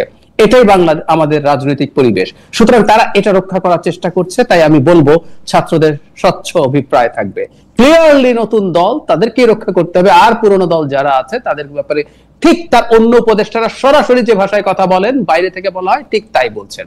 আমার কয়েকটা প্রশ্নের জবাব দিয়ে নেই। এটা যথেষ্ট টু প্রুভ যে উনি আসলে এনসিপি এর প্রতি বায়াসড। শুভকামনা আমাদের প্রত্যেকের আছে, সেটা ওনারও থাকতে পারে, কিন্তু উনি বায়াসড। আচ্ছা, তারপর আমার ওই অবস্থানের ব্যাপারে অনেকে এটাকে মিসইন্টারপ্রিট করতে পারেন যে যেহেতু আমার বক্তব্য এখন মনে হচ্ছে বিএনপি বা সেনাবাহিনী যা চাইছে তার সাথে অ্যালাইন। আমি আসলে এবার খুবই এক্সপ্লিসিটলি কথা বলছি, কারণ আমি বিশ্বাস করি বাংলাদেশ একটা রিয়েল ক্রাইসিসের মধ্যে ঢুকে পড়েছে। আমরা যদি গণঅভ্যুত্থানের পর থেকে, এটা দীর্ঘ আলোচনা, আমরা যদি এটাকে গণঅভ্যুত্থান হিসেবে মনে করে এর কাছে যতটুকু চাওয়া যায় ততটুকু নিয়ে মোটামুটি একটা গ্রহণযোগ্য অবস্থার মধ্য দিয়ে যেতাম, ভালো ছিল। কিন্তু এটাকে কেউ কেউ বিপ্লব বানানোর চেষ্টা করেছে দীর্ঘদিন আমাদের স্টুডেন্টরা তাদের পাতা ফাঁদে পা দিয়েছে। আপনার প্রোগ্রামে খালেদ ভাই, Hasnat Abdullah, I can clearly remember 5 তারিখের পর হাসনাত বলেছে আমার সাথে যে আমাদের বিপ্লবী সরকার গঠন না করাটা ছিল বিরাট ভুল। সো কিছু কিছু মানুষজন এই জায়গাগুলো এমন জায়গায় নিয়ে গেছে এবং এখনো চলছে। এই অনিশ্চয়তার মুখে অ্যাজ আর্লি অ্যাজ পসিবল একটা ইলেকশন ইজ মাচ বেটার। একটা কথা আছে, মানে ভিক্ষা চাই না কুকুর সামলাও। আমরা ওই জায়গায় চলে এসেছি। হতে পারতো আমাদের সংস্কার বা অনেক কিছু হতে পারতো, কিন্তু এখন একটা ইলেকশন যদি না হয়, এবং সেটা জুনের মধ্যে না হওয়ার প্রবাবিলিটি আছে। কেন আছে আমি আপনাকে একটু যোগ করি। ধরুন বাইরে থেকে, বিএনপির কথা বলছি না, আমরা দেখছি সরকারের মধ্যে যে উপদেষ্টার নাম আমরা বললাম জনাব আসিফ মাহমুদ, তিনি একটা ইন্টারভিউ দিয়েছিলেন একটা টিভি চ্যানেলে, যেখানে তিনি প্রধান উপদেষ্টার সাথে সেনাবাহিনী, মানে বিশেষ করে তার সেনা প্রধানের সাথে বসেছেন। তিনি প্রধান উপদেষ্টার সাথে কি কি করেছেন তাকে না নেয়ার জন্য 4 ঘন্টার মিটিং এর আগে 3.5 ঘন্টা উনি তাকে রেজিস্ট করার চেষ্টা করেছেন, শেষে বুকে পাথর বেঁধে, তার ভাষায় এসে। আচ্ছা, এই ক্লিপটা আসার আগে একজন খুবই গুরুত্বপূর্ণ ইনফ্লুয়েন্সার, খুবই গুরুত্বপূর্ণ, পারহ্যাপস মোস্ট ফলোড ইনফ্লুয়েন্সার, ঘোষণা করেছিলেন 2 দিন আগে যে ওয়াকারুজ্জামানের জন্য তিনি একটা বিরাট ঔষধ আনতেছেন। উনি লেভেনচুস এই শব্দটা ব্যবহার করেছেন। তারপরে না জনাব আসিফ মাহমুদ সজীব ভুঁইয়ার এই ভিডিও দেখিয়ে উনি বলছেন দিস ইজ দ্যাট। তার মানে একজন উপদেষ্টা সরকারে বসে এই কাজ করছেন তার সাথে কানেক্ট হয়ে। আচ্ছা, সেই ভদ্রলোক কিন্তু 5 বছরের সরকার চাইছে, সেই যার সাথে কোলাবোরেট করে আসিফ মাহমুদ এটা করছেন। আরেকটু যোগ করি, তিনি যে সেই প্রবাসী ইনফ্লুয়েন্সার যিনি নিজেকে অর্জুন বলে জনাব খলিলুর রহমানকে কৃষ্ণ বলেন, সেই কৃষ্ণ সরকারে, এবং সেই কৃষ্ণকে আমি এখন ডিফ্যাক্টো ডেপুটি চিফ অ্যাডভাইজার বলে মনে করি। একই অঙ্গে এত রূপার কারণ নাই। তিনি হাই রিপ্রেজেন্টেটিভ রোহিঙ্গার, তখনই উনি মন্ত্রী, তারপর উনি তার জন্য ইতিহাসে প্রথমবারের মতো ন্যাশনাল সিকিউরিটি অ্যাডভাইজার করা হলো এবং তাকে ডিফেন্স মিনিস্ট্রির দায়িত্ব দেওয়া হয়েছে। এবং আল জাজিরার রিপোর্টেও এসছে তিনি এসে পরবর্তীতে সেনাপ্রধানকে সরানোর চেষ্টা করছেন। আমি যদি এই অঙ্ক করি, সেনাপ্রধানকে সেই ইনফ্লুয়েন্সাররা প্রথম দিন থেকে টার্গেট করছেন নানান রকম ইস্যু দিয়ে। কিন্তু আমি যদি বলি টার্গেটের মূল কারণ হচ্ছে উনি ইলেকশনটা চাইছেন, ওনাকে রেখে ইলেকশনটা অনেক পেছনে। একটা ছোট্ট প্রশ্ন করি। জি জি। বিশ্ববিখ্যাত বিশ্বের সবচেয়ে বড় ইনফ্লুয়েন্সার যার কথা আপনি বললেন, plus doctor Mohammad Yunus, plus Asif Mohammad Sajib Bhuiyan সরাসরি বলছেন যে কি বলে এটার নাম কি, সেনাপ্রধানের ব্যাপার, সেনাপ্রধান বলেছেন বুকে পাথর বেঁধে ডক্টর ইউনূসকে তিনি মেনে নিলেন, প্লাস ডিফেন্স মিনিস্টার যিনি আরো অনেক ক্ষমতাবান, কৃষ্ণ, অর্জুন, নাগার্জুন, অনেক কিছু আমরা বলতে পারি, তারা সবাই মিলেও যে সেনাপ্রধানকে সরাতে পারলেন না, এক চুল তার কোনো কিছু করতে পারলেন না, সেনাপ্রধান এখানে টিকলেন কি করে? তাইলে কি তারা যেটা বলতেছেন এটা সত্য? সেনাপ্রধানও কি বিএনপির সাথে, ইন্ডিয়ার সাথে মিলে একটা আলাদা প্যাক্ট করতেছেন? আপনি বলতেছেন ডিফেক্টো যাকে ডেপুটি প্রাইম মিনিস্টার, সেই ডেপুটি প্রাইম মিনিস্টারের কি অনেক বেশি ক্ষমতা আমরা দেখতে পাইতেছি? তাকে তো আমার একটা জোক মনে হইতেছে। জোক মনে হইতেছে কেন? সেই করিডোরের জায়গায় একটা ত্রাণের জায়গায় একটা করিডোর, যেটা উনি করতেছেন এইটাই বলতে পারতেছেন না। মানে দেখেন, ক্ষমতা তো আসলে খালি পাওয়ার প্র্যাকটিস করে না, আপনাকে তো বুঝতেই হইব যে আমি ক্ষমতা বানো বটে। মানে মানে মঞ্জু ভাইয়ের মতো নিরিবিলি ক্ষমতা, নীরব কবিত্ব তো কবিত্ব না। তো ওইটার ক্ষেত্রে তো আমি নীরব ক্ষমতা দেখতে পাচ্ছি। নীরব ক্ষমতা তো ক্ষমতা না আসলে।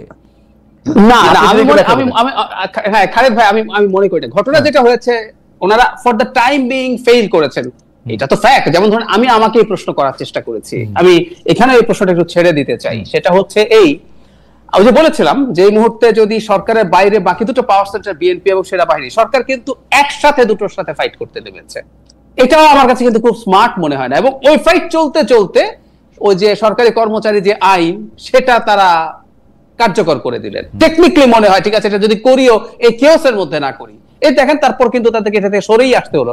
তো সরকারের খোয়াব আছে, আমি শব্দটা এটাই বলতে চাই একটু ডেরিভেটরি ঢঙে, কিন্তু খোয়াবটা কিভাবে করা উচিত, কিভাবে করব, তার শক্তি কতটুকু, আমার ধারণা সরকার তার নিজের শক্তির অ্যাসেসমেন্টে ভুল করছে। এজন্যই বলছি আমি, ওই যে মঞ্জু ভাই যেটা বলছিলেন যে উনি যদি ইলেকশন দিয়ে দেয় তাহলে কি আমরা সরি বলবো কিনা, আমার উত্তর হচ্ছে সরি বলবো না। সরি কেন বলবো না জানেন? ইলেকশন ইচ্ছা মতো দেয়া আর একটা ইলেকশন দিতে বাধ্য হওয়া, this two things are not the same. উনি ইলেকশন দিতে বাধ্য হয়েই হয়তো শেষ পর্যন্ত যাবে। আমি বিশেষ করে টোকিওতে তার, জাপানে তার বক্তৃতা শোনার পর মনে হয়েছে সেটা আসলে ধন্যবাদ পাওয়ার মতো ব্যাপার হবে না। আমি এটুকু বলে এই অংশে আমি শেষ করছি। গতকাল আমাকে মানবজমিনের মতিউর রহমান চৌধুরী ভাইয়ের প্রোগ্রামে ছিল, জিজ্ঞেস করছেন এসব করে উনি তাহলে কি অর্জন করবেন এত কিছু করে। তো আমার উত্তর ছিল অসম্মান অর্জন করবেন। আমি খুব দিব্য চোখে দেখতে পাচ্ছি উনি অসম্মানের সাথে বিদায় হওয়ার পরিস্থিতি তৈরি হয়েছে। একটা সময় বলতাম যে কারো কারো আছে একটা অংশ তাকে এটা বোঝাচ্ছে, আর ভুল বোঝানো না, ওনাকে রক্ষা করার জন্য বলতে গিয়ে লজ্জা লাগে। মানে শেখ হাসিনার সময় আমরা এগুলো নিয়ে খুবই কঠোর ভাবে সমালোচনা করেছি। যে মানুষকে ভুল বোঝানো যায় সেই মানুষ এই টার্মোয়েলের টাইমে ক্ষমতায় থাকা itself is a problem. So আমার এখন ইন্টারপ্রিটেশন আমি এইভাবে করতে চাই যে তিনি নিজেই যথেষ্ট অ্যাক্টিভলি এর মধ্যে আছেন এবং এটাই আমাদের সংকটের কারণ। এন্ড বটম লাইন, যদি এই সম্ভাবনা খুব কমও থেকে থাকে, আমাদের সময়টা এত বেশি ক্রুশাল, আমাদের ডেমোক্রেটিক ট্রান্সফরমেশন এত বেশি জরুরি, আমাদের স্টেটের সিকিউরিটি আর সভারেন্টি এত বেশি অ্যাট স্টেক, কম সংখ্যক সমস্যা থাকলেও আমাদেরকে যথেষ্ট বেশি শোরগোল করা দরকার, তাতে অন্তত ক্ষতি হবে না। আমি একটু প্রশ্নটা করে রাখি, আজকে আমাদের আবির ভাইয়ের একটু আমি অনুরোধ করতেছি যে আমরা একটু এক্সটেন্ড করতে চাই টাইমটা। আমি একটু প্রশ্নটা করে রাখি, যেমন ধরা যাক ডক্টর জাহিদুর রহমান যা বলতেছেন তার সবই হয়তো সত্য হইল, সব সত্য হইলেও বিএনপি যে আন্দোলনটা বা যে চাপটা এখন সৃষ্টি করতে চাচ্ছে, যদি ইলেকশন না দিয়ে তারা পিছলে চলে যেতে চায়, তারা অসম্মানটা অর্জন করে তারা থেকেও যেতে চায়, সেটা করতে পারবে না এমন না। কিন্তু বিএনপি কি মনে করতেছে আসলে ছাত্রদের আন্দোলনের উপর ভর করে ক্ষমতায় যাওয়ার যে সম্ভাবনাটা তাদের তৈরি হয়েছে, অন্য কোনো এলিমেন্ট যদি এখন চলে আসে, বিএনপির পক্ষে আন্দোলন করে আর সফল হওয়ার কোনো সম্ভাবনা নাই। সেই জন্য বিএনপি খুব প্যানিক অ্যাটাক হচ্ছে, খুব বেশি ভয় পাইতেছে এবং যেটাকে বলে হচ্ছে চুনকে না, দইকে চুন ভেবে ভুল করতেছে। জায়েদ, আপনার কাছে আমরা আসতেছি, আমি একটু মঞ্জুবের কাছে যাই। তার আগে আমার একটা প্রিয় প্রিয় প্রিয় প্রিয় প্রিয় একটা প্রিয় একটা আয় হায়, এটা হারায় গেল অনেকগুলি ইয়ার মধ্যে একটা একটা একটা একটা মন্তব্যের উপর একটু আঙ্গুল দিয়ে রাখছিলাম। উনি উনি উনি উনি বলছেন, হাসান মুন্সি বোধহয় ওনার নাম, উনি বলছেন খালেদ মুহিউদ্দিন এনসিপির লোক, এটা আমরা জানি। যাক, এটা অনেকদিন পরে নতুন একটু শুনলাম। বিএনপির লোক, আওয়ামী লীগের লোক, এগুলি প্রায়ই শুনি, এনসিপির লোকটাও শোনা হলো। মঞ্জু ভাই, আপনি বলতেছিলেন, আমরা যে জায়গাটার মধ্যে থেকে আপনাকে প্রশ্ন করতে চাই যে মঞ্জু ভাই, একটা ব্যাপার তো এইটাতে কোনো সন্দেহ নাই যে অন্তর্বর্তীকালীন সরকার ক্ষমতায় আসছে নানা ধরনের বাস্তবতাকে সামনে রেখে। অনেকগুলি বিচার ছিল, সংস্কার ছিল, নির্বাচনটাও ছিল। কিন্তু নির্বাচনটার কথা বললে অন্তর্বর্তীকালীন সরকারের সবাই যারা এক মুহূর্ত আর ক্ষমতায় থাকতে চান না, তারা বলেন তারা বাইরে অনেক বড় বড় কাজ ফেলে এসছেন, তাদেরও আরও অনেক কাজ আছে, তারা ঠিকমতো কাজও করতে পারতেছে না অনেকে, কিন্তু তারপরেও তারা এটা থাকতে চান এবং ভাবেন এবং বলেন যে তাইলে কি আমরা বিএনপির মতো একটি দলের হাতে, যারা আবার আওয়ামী লীগেরই মতো, তাদের হাতেই ক্ষমতা দিয়ে চলে যাব? তাহলে আর এই জুলাই আগস্টে দিয়ে আমাদের কি লাভ বলে? এবং একদম একই ভাষায় এনসিপি কথা বলে। কারণ এনসিপি, আমি প্রশ্নটা এরকম যে এনসিপির আসলে মানে ভোট যদি হয়, বাংলাদেশে যদি নির্বাচন হয়, তখন এনসিপি রেলেভেন্টই থাকবে না। ওর রেলেভেন্ট থাকার জন্যই এরকম একটা সরকার দরকার। সেই জন্য সে ভাই, আমি ওই সেনাবাহিনী প্রসঙ্গে যে আলোচনাটা উঠেছে এটা একটু আলোচনা করতে চাই, আপনি যদি পারমিশন দেন। প্লিজ প্লিজ প্লিজ করেন। আমি কিছু কথা বলি যেটা হয়তো কোনো না কোনো সময় ইতিহাসে আপনারা সেটার একটা সত্যতা পাবেন বা পাওয়ার সম্ভাবনা আছে। একটা হলো যে শেখ হাসিনা যখন কান্ট্রি লিভ করছেন বা আমাদের ভাষায় যিনি পালিয়ে যাচ্ছেন, তখন উনি আসলে কি করেছেন? তখন উনি সেনাবাহিনী প্রধানকে বলেছেন টেক ওভার করার জন্য। টেক ওভার করার দায়িত্ব দিয়েই উনি অ্যাকচুয়ালি লিভ করেছেন। সেনাবাহিনী প্রধান আপনি দেখেন, অ্যাকর্ডিংলি উনি সকল রাজনৈতিক দলকে ডেকেছেন। ডাকার পরে সেখানে শুধুমাত্র জাতীয় পার্টির মানে আমাদের যে ইঞ্জিনিয়ার সাহেব, এরশাদ সাহেবের ভাই জিএম কাদের সাহেবই বলেছেন যে আপনি টেক ওভার করেন। আদার দেন অন্য কোনো পলিটিক্যাল পার্টি সেনাবাহিনী প্রধানকে এই পরামর্শ দেন নাই। পার্টির রাজনৈতিক দলের নেতারা বলেছেন আপনাকে ছাত্রদের সাথে কথা বলতে হবে, যেহেতু ছাত্ররা এখন গণভবন অভিমুখে, পুরো ঢাকার রাস্তা ব্লক, আমরা ছাত্রদের সাথে কথা বলতে চাই। তাহলে দেখেন, সেনাবাহিনী প্রধান কিন্তু একটা ওয়াইজ ডিসিশন নিয়েছেন যে উনি ওই সময়ে টেক ওভার করেন নাই, এবং উনি এরপরে গিয়ে ছাত্রদের সাথে কথা বলেছেন, ছাত্রদের সাথে পরামর্শ করেছেন। এরপরে সলিউশনটা আমরা সবাই জানি কি হয়েছে। এখন আপনি হয়তো আমাকে বলতে পারেন যে এটার তথ্য আপনি কোথায় পেলেন? এটার তথ্য আপনি চাইলে আপনি ওই দিন মিটিং এ যারা ছিল তাদেরকে ডাকতে পারেন, এবং কখনো কখনো আপনি এটার প্রমাণ পাবেন। আমি আপনাকে বিশ্বাস করি যে আপনি ঠিক কথাই বলছেন। জি হ্যাঁ, না মঞ্জু ভাই, আমি এক সেকেন্ড একটা জিনিস এখনই জানতে চাই, মানে সেনা প্রধান কি টেক ওভার করতে চান বা করার ইচ্ছা আছে এটা প্রকাশ করেছিলেন সবার সামনে? আমি তো বলি নাই সেটা। আপনি একটু খোলাখুলি বলেন, আপনি খুব ডিপ্লোম্যাটিক কথা বলছেন। না বলেন মঞ্জু ভাই বলেন।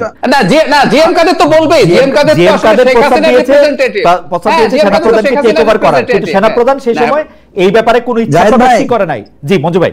জাহিদ ভাই আপনি যদি কথা বলতে না দেন, আপনাকে কিন্তু পরে আচ্ছা ঠিক আছে, আপনাকে কিন্তু সরকার প্রধান হিসেবে মানবো না কিন্তু।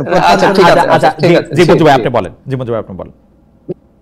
আমি বলি কি, তর্ক বিতর্ক না করে আসেন ঠান্ডা মাথায় আমরা আলোচনাটা করি। তাহলে সেনাবাহিনী প্রধান কখনো ইচ্ছা প্রকাশ করেন না। উনি বলছেন যে আপনারা রাজনৈতিক দলের নেতৃবৃন্দ, আপনারা বলেন বর্তমান সময়ে করণীয় কি। সেখানে শুধু জিএম কাদের সাহেব কথা বলেছেন যে আপনি টেক ওভার করেন, আপনি জাতির উদ্দেশ্যে একটা ভাষণ দেন, ভাষণ দিয়ে বলেন যে আপনি টেক ওভার করেছেন। কিন্তু সেখানে মির্জা ফখরুল সাহেব সহ অন্যান্য নেতৃবৃন্দ বলেছেন না, আমরা ছাত্রদের সাথে এটা আলোচনা করি। একটা আলোচনার কথা আপনি জানেন যে ছাত্ররা বলেছে যে একটা ন্যাশনাল গভর্নমেন্ট হবে, কিন্তু ন্যাশনাল গভর্নমেন্ট হওয়ার ব্যাপারে বিএনপি অনাগ্রহী ছিল, আগ্রহ প্রকাশ করেন নাই। ফলে এটা একটা প্রফেসর ইউনূসকে কিভাবে প্রস্তাব করা হয়েছে, কিভাবে হয়েছে, এগুলো আলোচনা এসেছে। এখন প্রশ্ন হচ্ছে, দেখেন এই যে সেনাবাহিনী প্রধান যখন জাতির উদ্দেশ্যে ভাষণ দিয়েছেন, সেদিন সবাই টিভির সামনে বসেছিল, ফেসবুকের সামনে বসেছিল, সোশ্যাল মিডিয়ার সামনে বসেছিল। মঞ্জু ভাই একটা ছোট্ট কোয়েরি, আপনি যেহেতু ওই প্রসঙ্গ তুলেনি, জনাব আসিফ মাহমুদ সজীব ভাই যেরকমটি বলে থাকেন, আসলেই সেনাপ্রধান বুকে পাথর বেঁধে ডক্টর ইউনূসকে মেনে নিয়েছিলেন? এটা কি আপনি জানেন? দেখেন তার এই ক্লেমটা কি ঠিক? এই কথাটা আসিফ মাহমুদ সজীব ভুঁইয়া বেশ কয়েকবার বলেছেন, এবং এটা এইভাবে বলা যে ঠিক হয় নাই, বলা ঠিক না, সেটা আমরা ক্লেমটা ঠিক কিনা, আসলে তার ইয়া ছিল, রিজার্ভেশন ছিল ডক্টর ইউনূসের নিয়া ওয়াকার সাহেবের। আমার কথা ওই যে আমাদের নিয়মে বলেছেন না সবকিছু নিয়ম মতো চলবে, নট নেসেসারিলি, আমি কিন্তু ওই কথা বলবো না। আমি যদি বলি তাহলে সবার ক্ষেত্রে এটা প্রযোজ্য হবে, আর আমি যদি বলি যে না নিয়ম মতো চলতে হবে তাহলে সবার ক্ষেত্রে নিয়ম মেনে চলতে হবে, এখানে বায়াসনেস করা চলবে না। আমি যেটা বলি এটা ইতিহাসে প্রমাণ হবে। বলেছেন কি বলেন আজকে প্রযোজকরে বইলা সময় একটু বাড়াইছি যখন আপনার একটু প্রশ্নটা করি, যেমন আমার একটা ধারণা ছিল যে আমরা সবাই মিলে প্রফেসর ডক্টর মোহাম্মদ ইউনূসকে সরকার প্রধান হিসেবে মাইনে নিয়েছিলাম। এখন আসিফ মোহাম্মদ সজীব, অ্যাকর্ডিং টু আসিফ মোহাম্মদ সজীব ভুঁইয়া, সেনাপ্রধানই এটা মানে নাই। এরকম না মানার কাতারে আর কে কে ছিলে? মানে উনি কি আসলে মানে নাই? মানে মঞ্জু ভাই মানছিল, সবাই মিলে কি ডক্টর ইউনূস চাইছিল? এটা একটু বললেন। আমি আপনাকে বলি ডক্টর ইউনূসকে সবাই মিলে মানছিল, ছাত্ররা মির্জা শুধু সেনাপ্রধান বাদে, শুধু সেনাপ্রধান বাদে না, সেনাপ্রধানও মেনেছে। সেনাপ্রধান যে প্রশ্নটা তুলেছেন, আমি যতটুকু জানি, বুকে পাথর চাপা দেওয়ার বিষয়টা আমি জানি না, আমি জানি যে সেনাপ্রধান বলেছেন উনি তো কনভিক্টেড, ওনাকে রাষ্ট্রীয় প্রধান দায়িত্বটা দেয়া যাবে কিনা। তখন ছাত্ররা বলেছে যে হাসিনার কোনো বিচার আমরা মানি না, শেখ হাসিনার কোনো বিচারই আমরা মানি না। তো এই জায়গা থেকে তখন যখন হার্ড কথা যাচ্ছিল এবং ছাত্ররা একটা পর্যায়ে বলেছে যে তাহলে আপনারা আপনাদের পথে যান, আমরা আমাদের পথে আছি। তো ডক্টর মোহাম্মদ ইউনূস তারপরে আসিফ মোহাম্মদ সজীব ভুঁইয়াকে বললেন যে তুমি এটা টেলিভিশনে গিয়ে বইলাও আসো। এটা ধরেন এই আলোচনাগুলো আমরা না করি, এই ধরনের আলোচনাগুলো, কারণ এগুলো থেকে তো খুব ভালো কিছু আসবে না, আমরা তো এটা বললেও হবে না। আসিফ মাহমুদ সজীব ভুঁইয়া এটা বলেছেন, এটার প্রতিবাদ করতে পারেন সেনাপ্রধান অথবা যারা ওখানে উপস্থিত ছিলেন তারা। আচ্ছা, এটা আমি আর আপনি শুধু ধারণাই করতে পারবো, আমরা কিছু বলতে পারবো না। এনিওয়ে, আমরা পুরানো কাসন্দি আমি ঘাটতে চাচ্ছি না, আমি আপনাকে যেটা বলতে চাচ্ছি, তাহলে সেনাবাহিনীর প্রধান যখন অ্যাড্রেস করেছে নেশনকে, সেনাবাহিনীর প্রধান যখন সকল রাজনৈতিক নেতাদেরকে ওনার সেনা ভবনে ডেকেছেন, সেনাবাহিনীর এটা উনি যে নিয়ম লঙ্ঘন করেছেন বা উনি যে ওনার চর্চার ক্ষমতার বাইরে করেছেন, এই প্রশ্নটা তো আমরা কেউ তুলছি না, আমরা তো ওনার ডাকে সরাসরি সবাই ক্যান্টনমেন্টে গিয়েছি। তাহলে এখন কেন আমরা প্রশ্ন তুলছি যে সেনাবাহিনী প্রধান নির্বাচনের ডেট নিয়ে কথা বলতে পারবেন না? এটা খুব যৌক্তিক কথা না?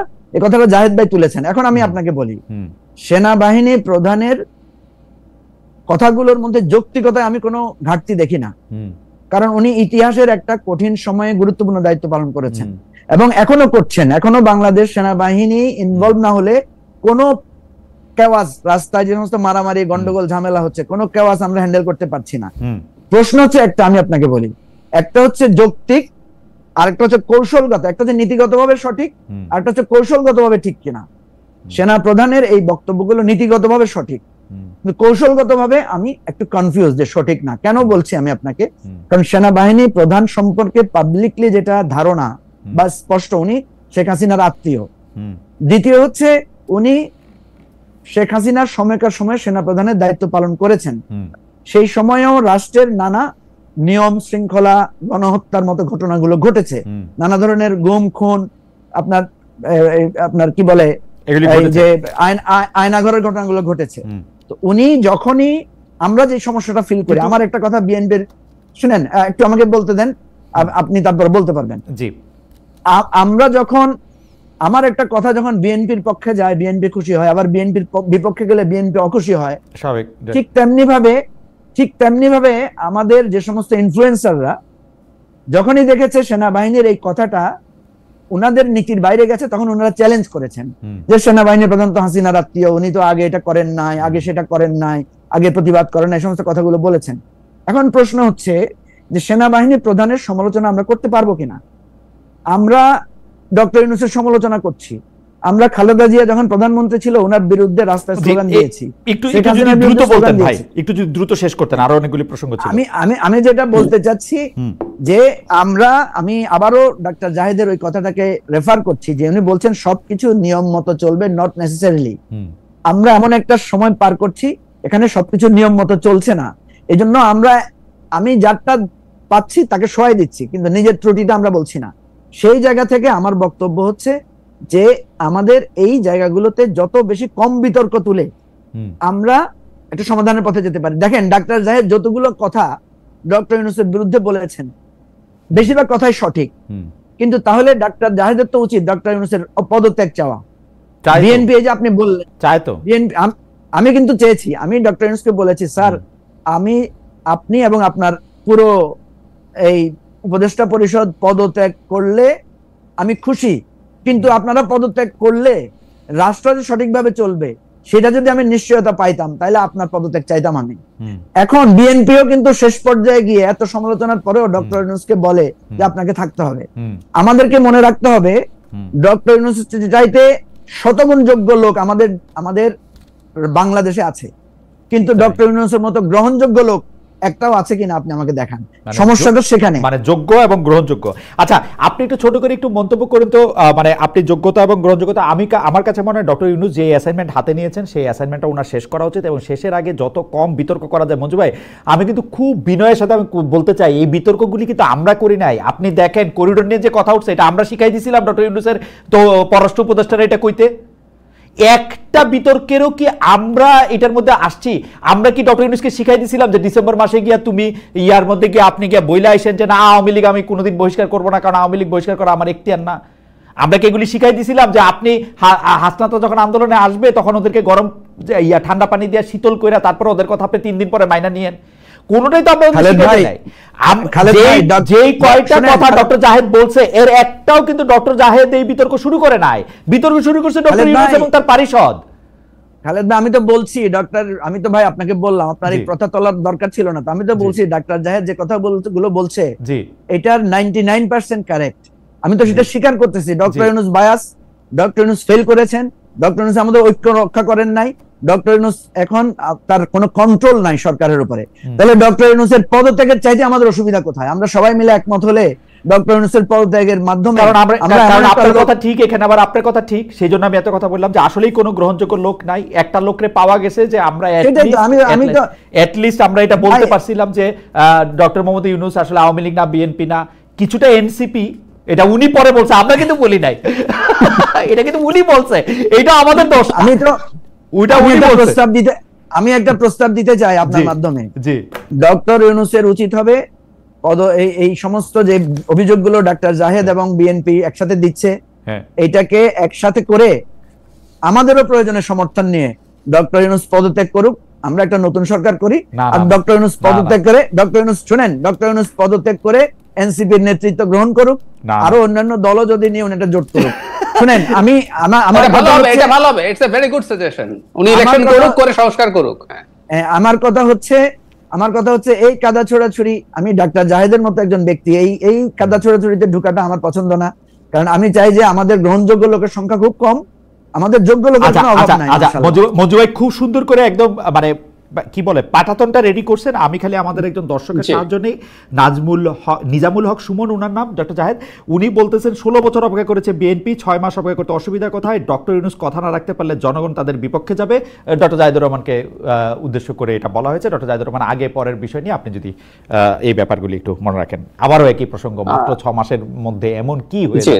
এবং আমি প্রশ্নটা করেছিলাম যে বিএনপির আসলে যদি ডক্টর ইউনূস আসলে কথা না রাখেন, বিএনপির আন্দোলন করে আসলে কোনো সরকারকে হটানোর ক্ষমতা নাই বলে বিএনপি সবচেয়ে বেশি কনসার্ন।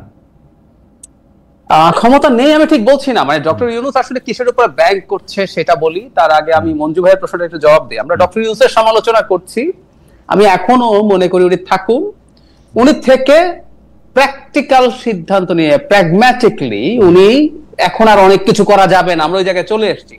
মানে এটা তো হয়, আমরা পরীক্ষায় ছোটবেলায় যেতাম, আমাদেরকে শিখাই দিত সরল অঙ্ক আগে করো না, করলে এটা যদি ঝামেলা বেঁধে যায় তাহলে কিন্তু পারবো না। তো করলো, দুটো অঙ্ক মিললো না, তখন আমরা বসে নতুন করে চিন্তা করি, আচ্ছা ঠিক আছে আমি মোটামুটি আর কি করে যেতে পারি। এগুলো তো খুব বেসিক্স। উনি বিরাট স্বপ্ন নিয়ে এসছেন, বিরাট স্বপ্ন নিয়ে চেষ্টা করেছেন বলে মনে হচ্ছে, সময় নাই দেখাতে পারি, আসলে উনি আন্তরিকই ছিলেন না।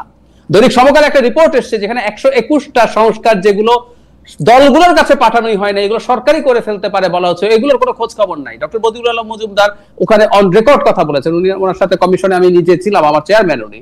সো ওই আসল কাজ নাই, আমরা দেখছি তো।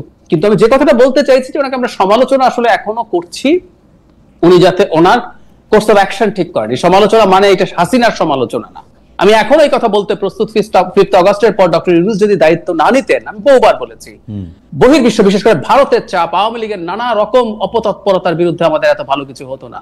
এই টাইমটা উনি পার করে দিয়েছেন।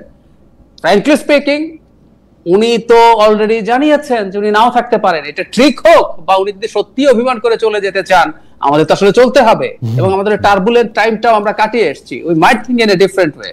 আর আপনি যে কথাটা বলছেন বিএনপি, আসলে বিএনপি ভয়টা ভিন্ন জায়গায়। বিএনপির যে শক্তি আছে, আমি ধরুন বিএনপি রাস্তায় নেমে গেল নির্বাচন নিয়ে, ঢাকার রাস্তায় তারা বসে পড়লো যে আমাকে নির্বাচনের তফসিল ঘোষণা করতে হবে, নাহলে আমি যাবো না, বিভাগীয় শহরগুলোতে হলো।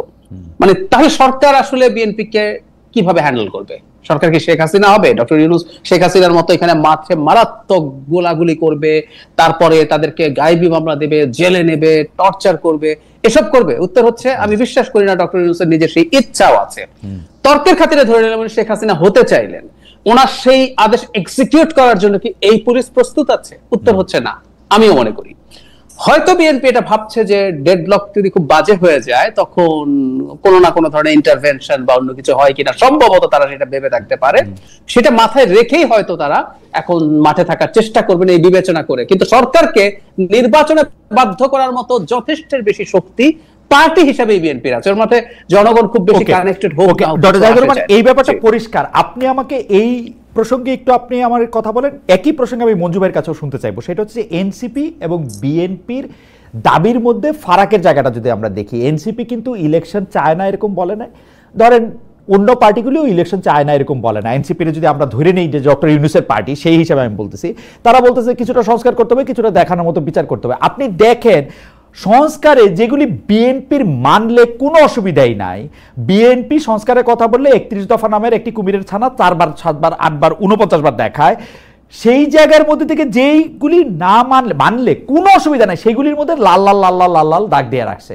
কেন? আমার কাছে মনে হয় বিএনপি নির্বাচনের জন্য প্রস্তুত না, এটা আমার হাইপোথিসিস। সেই জন্য বিএনপি এই সংস্কারটা, যদি আজকে বিএনপি রাজি হইতো, জুন মাসের মধ্যে সংস্কার হয়ে যেত, জুলাই মাসের মধ্যে নির্বাচনের তফসিল ঘোষণা হয়ে যেত, অগাস্ট সেপ্টেম্বর অক্টোবর নভেম্বরের ইলেকশন হয়ে যেত। বিএনপি যেহেতু প্রস্তুত না, মাঠ পর্যায়ে বিএনপির স্ট্রেংথ বিএনপি জানে না, সেই জন্য বিএনপি এই সংস্কার, এনসিপির ঘাড়ে দোষ, ইউনূস চায় না এবং অন্যান্য চাপ টাপ। দেখেন তারেক সাহেবও দেশে আসে নাই। আপনি যদি একটু বলতেন যে আমার হাইপোথিসিস হচ্ছে বিএনপি চায় না ইলেকশন আসলে। আচ্ছা আমি খালেদ ভাই, আমি আপনাকে বলি, আপনি ধরেন ডক্টর ইউনূস, আমি বিএনপির একজন টপ লিডার, আমি বললাম আমি একটা সংস্কারও মানি না। এতক্ষণ পর্যন্ত যতগুলো মানছিলাম এখন ওগুলোও মানি না, আরো যেগুলো মানি না তত আছে, একটাও মানি না। আপনি কি এটার জন্য ইলেকশন দেবেন না? না, আমি দিব, কিন্তু মুশকিল হচ্ছে আচ্ছা এক নাম্বার খেয়াল করেন। জি, তার মানে ব্যাপারটা হচ্ছে এই, আমরা কাউকে ঘাড় ধরে সংস্কার মানা, মানে আমি ইভেন একজন কমিশন চেয়ারম্যান, যিনি ঐক্যমত্য কমিশনের চেয়ার মেম্বার, তিনিও বলছেন যে বল এখন রাজনৈতিক দলগুলোর কোর্টে তারা সংস্কার মেনে নিলে ইলেকশন হবে। সো সংস্কারের সাথে রিলেট করা হচ্ছে। বিএনপি বা আর কোন দল একটা সংস্কারও না মানার জন্য যে কনসিকুয়েন্স হতে পারে তার পাবলিক স্ফিয়ারে, পলিটিক্যাল স্ফিয়ারে, সেটা মেনে নিয়ে যদি সে সংস্কার না মেনে নিতে চায়, who are we to say that যে তোমাকে মানতে হবে? আমি আমার জায়গাটা একটু বলি ডক্টর রহমান।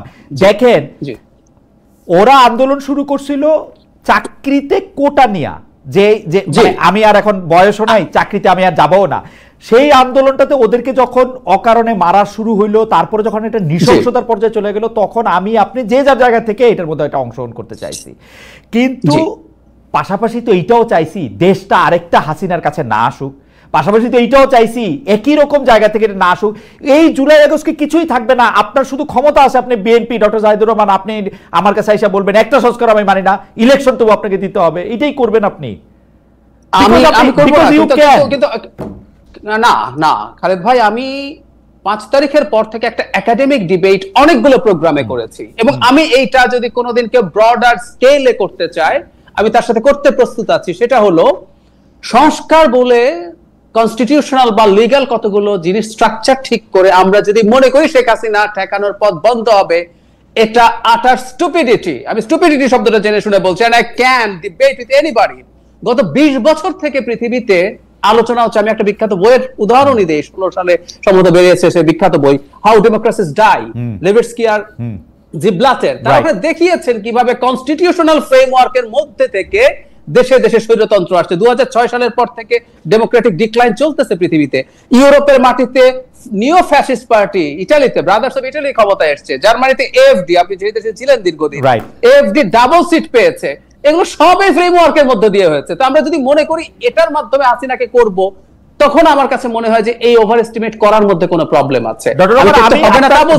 আমি আপনার বক্তব্যের সাথে একদম একমত, কিন্তু আমি মনে করি মাত্র 2টা সংস্কার, যে সংস্কারের লিস্ট নিয়ে আমি বসছি, সেই 2টা সংস্কার হইলে বাংলাদেশের রাজনীতির 53 বছরে বেশি সংস্কার হবে। একটা হচ্ছে 2বারের বেশি প্রধানমন্ত্রী হতে পারবে না, জীবনেও না, এবং প্রধানমন্ত্রী দলীয় প্রধান পদে থাকতে পারবেন না। আমার এই 2টা দেন, এই 2টার ব্যাপারে ভাই আমি আপনার সাথে এটা নিয়েও দ্বিমত করি, একমত হতে পারে তারা। একটা উদাহরণ দেই তাহলে। বিজেপি ক্ষমতায় আসার আগে 14 সালে 4 থেকে 14 কংগ্রেস ক্ষমতায় ছিল। কংগ্রেস ক্ষমতায় থাকাকালীন সময়ে 4-এ যখন প্রথম জিতলো, তখন সোনিয়া গান্ধী প্রাইম মিনিস্টার হবে, উনি কংগ্রেস প্রধান, এই আলাপ হলো, বিজেপি সরগোল শুরু করলো। উনি তো জন্মগতভাবে ভারতীয় না, কিভাবে সে প্রাইম মিনিস্টার হয়, and she did brilliantly, she decided যে তিনি প্রাইম মিনিস্টার হন নাই। ওই 10 বছর ভারতের প্রাইম মিনিস্টার কি মনমোহন সিং ছিল? আমরা একটু ভালো মতো খোঁজ খবর করলে জানি। সুতরাং আমরা যদি মনে করি এগুলো করলে হবে, আমি আবারও বলছি, প্লিজ খালেদ ভাই, ডোন্ট মিসআন্ডারস্ট্যান্ড মি, এগুলো করা যাবে না, করতে হবে না, আমি তা বলছি না। কিন্তু আমি ভারতের উদাহরণটা দিয়ে দেখলাম, 10 বছর ডিফ্যাক্টো প্রাইম মিনিস্টার আসলে ছিলেন সোনিয়া গান্ধী, প্রতিষ্ঠিত। ওকে ডক্টর রহমান, আপনার সাথে কথা বলা তো খুবই আনন্দদায়ক। আমি বরং এখনকার ভারতের দিকে আপনার দৃষ্টি দেই। অমিত শাহ বিজেপির প্রধান, নরেন্দ্র মোদী প্রধানমন্ত্রী, তার ফলে হয়েছে কি, সবকিছু গোপালগঞ্জে যায় নাই, কিছু কিছু ফরিদপুর মানে পটুয়াখালীও গেছে। তো কিছু কিছু পটুয়াখালী যাওয়ার পরে এই যে ক্ষমতাটার একটু হলেও ভাগ হয়, একজন হজরত হয়ে ওঠেন না, এইটারও একটু দরকার আছে। যাই হোক, আপনার কথা আমি শতভাগ আমি আপনার মানলাম। আমরা একটু শেষ প্রসঙ্গের দিকে যাইতেছি, সেহেতু মঞ্জু ভাইয়ের কাছে একটু শুনে আসি যে মঞ্জু ভাই, আপনার কাছে কি মনে হয় না যে বিএনপি সংস্কার নিয়ে যেরকম দাঁড়ায় আছে সবকিছুর মধ্যে, মানে মানে সংস্কারের মধ্যে থেকে যেগুলি আপত্তি তুলতেছে, বা এনসিপি যেগুলিকে খুব আপত্তির জায়গা বলে মনে করতেছে বা অনেকেই বলতেছেন, সেটা বেশিরভাগই থিওরিটিক্যাল, এটার কোনো প্র্যাকটিক্যাল এটা না। কারণ হাসিনা, সাবেক প্রধানমন্ত্রী শেখ হাসিনা একটা অন্যায়ও করেন নাই সংবিধান দেখা দেখা। একটা অন্যায়ের ক্ষেত্রেও তিনি সংবিধানে কোনো ম্যান্ডেট নেন নাই। সংবিধানে আছে নাকি 3 বছর ধরে আপনি আমির ইলেকশন করবেন, 3টা ধরে আছে নাকি আপনি গুম করবেন, আছে নাকি আপনি কিশোরকে মাইরা ফেলবেন?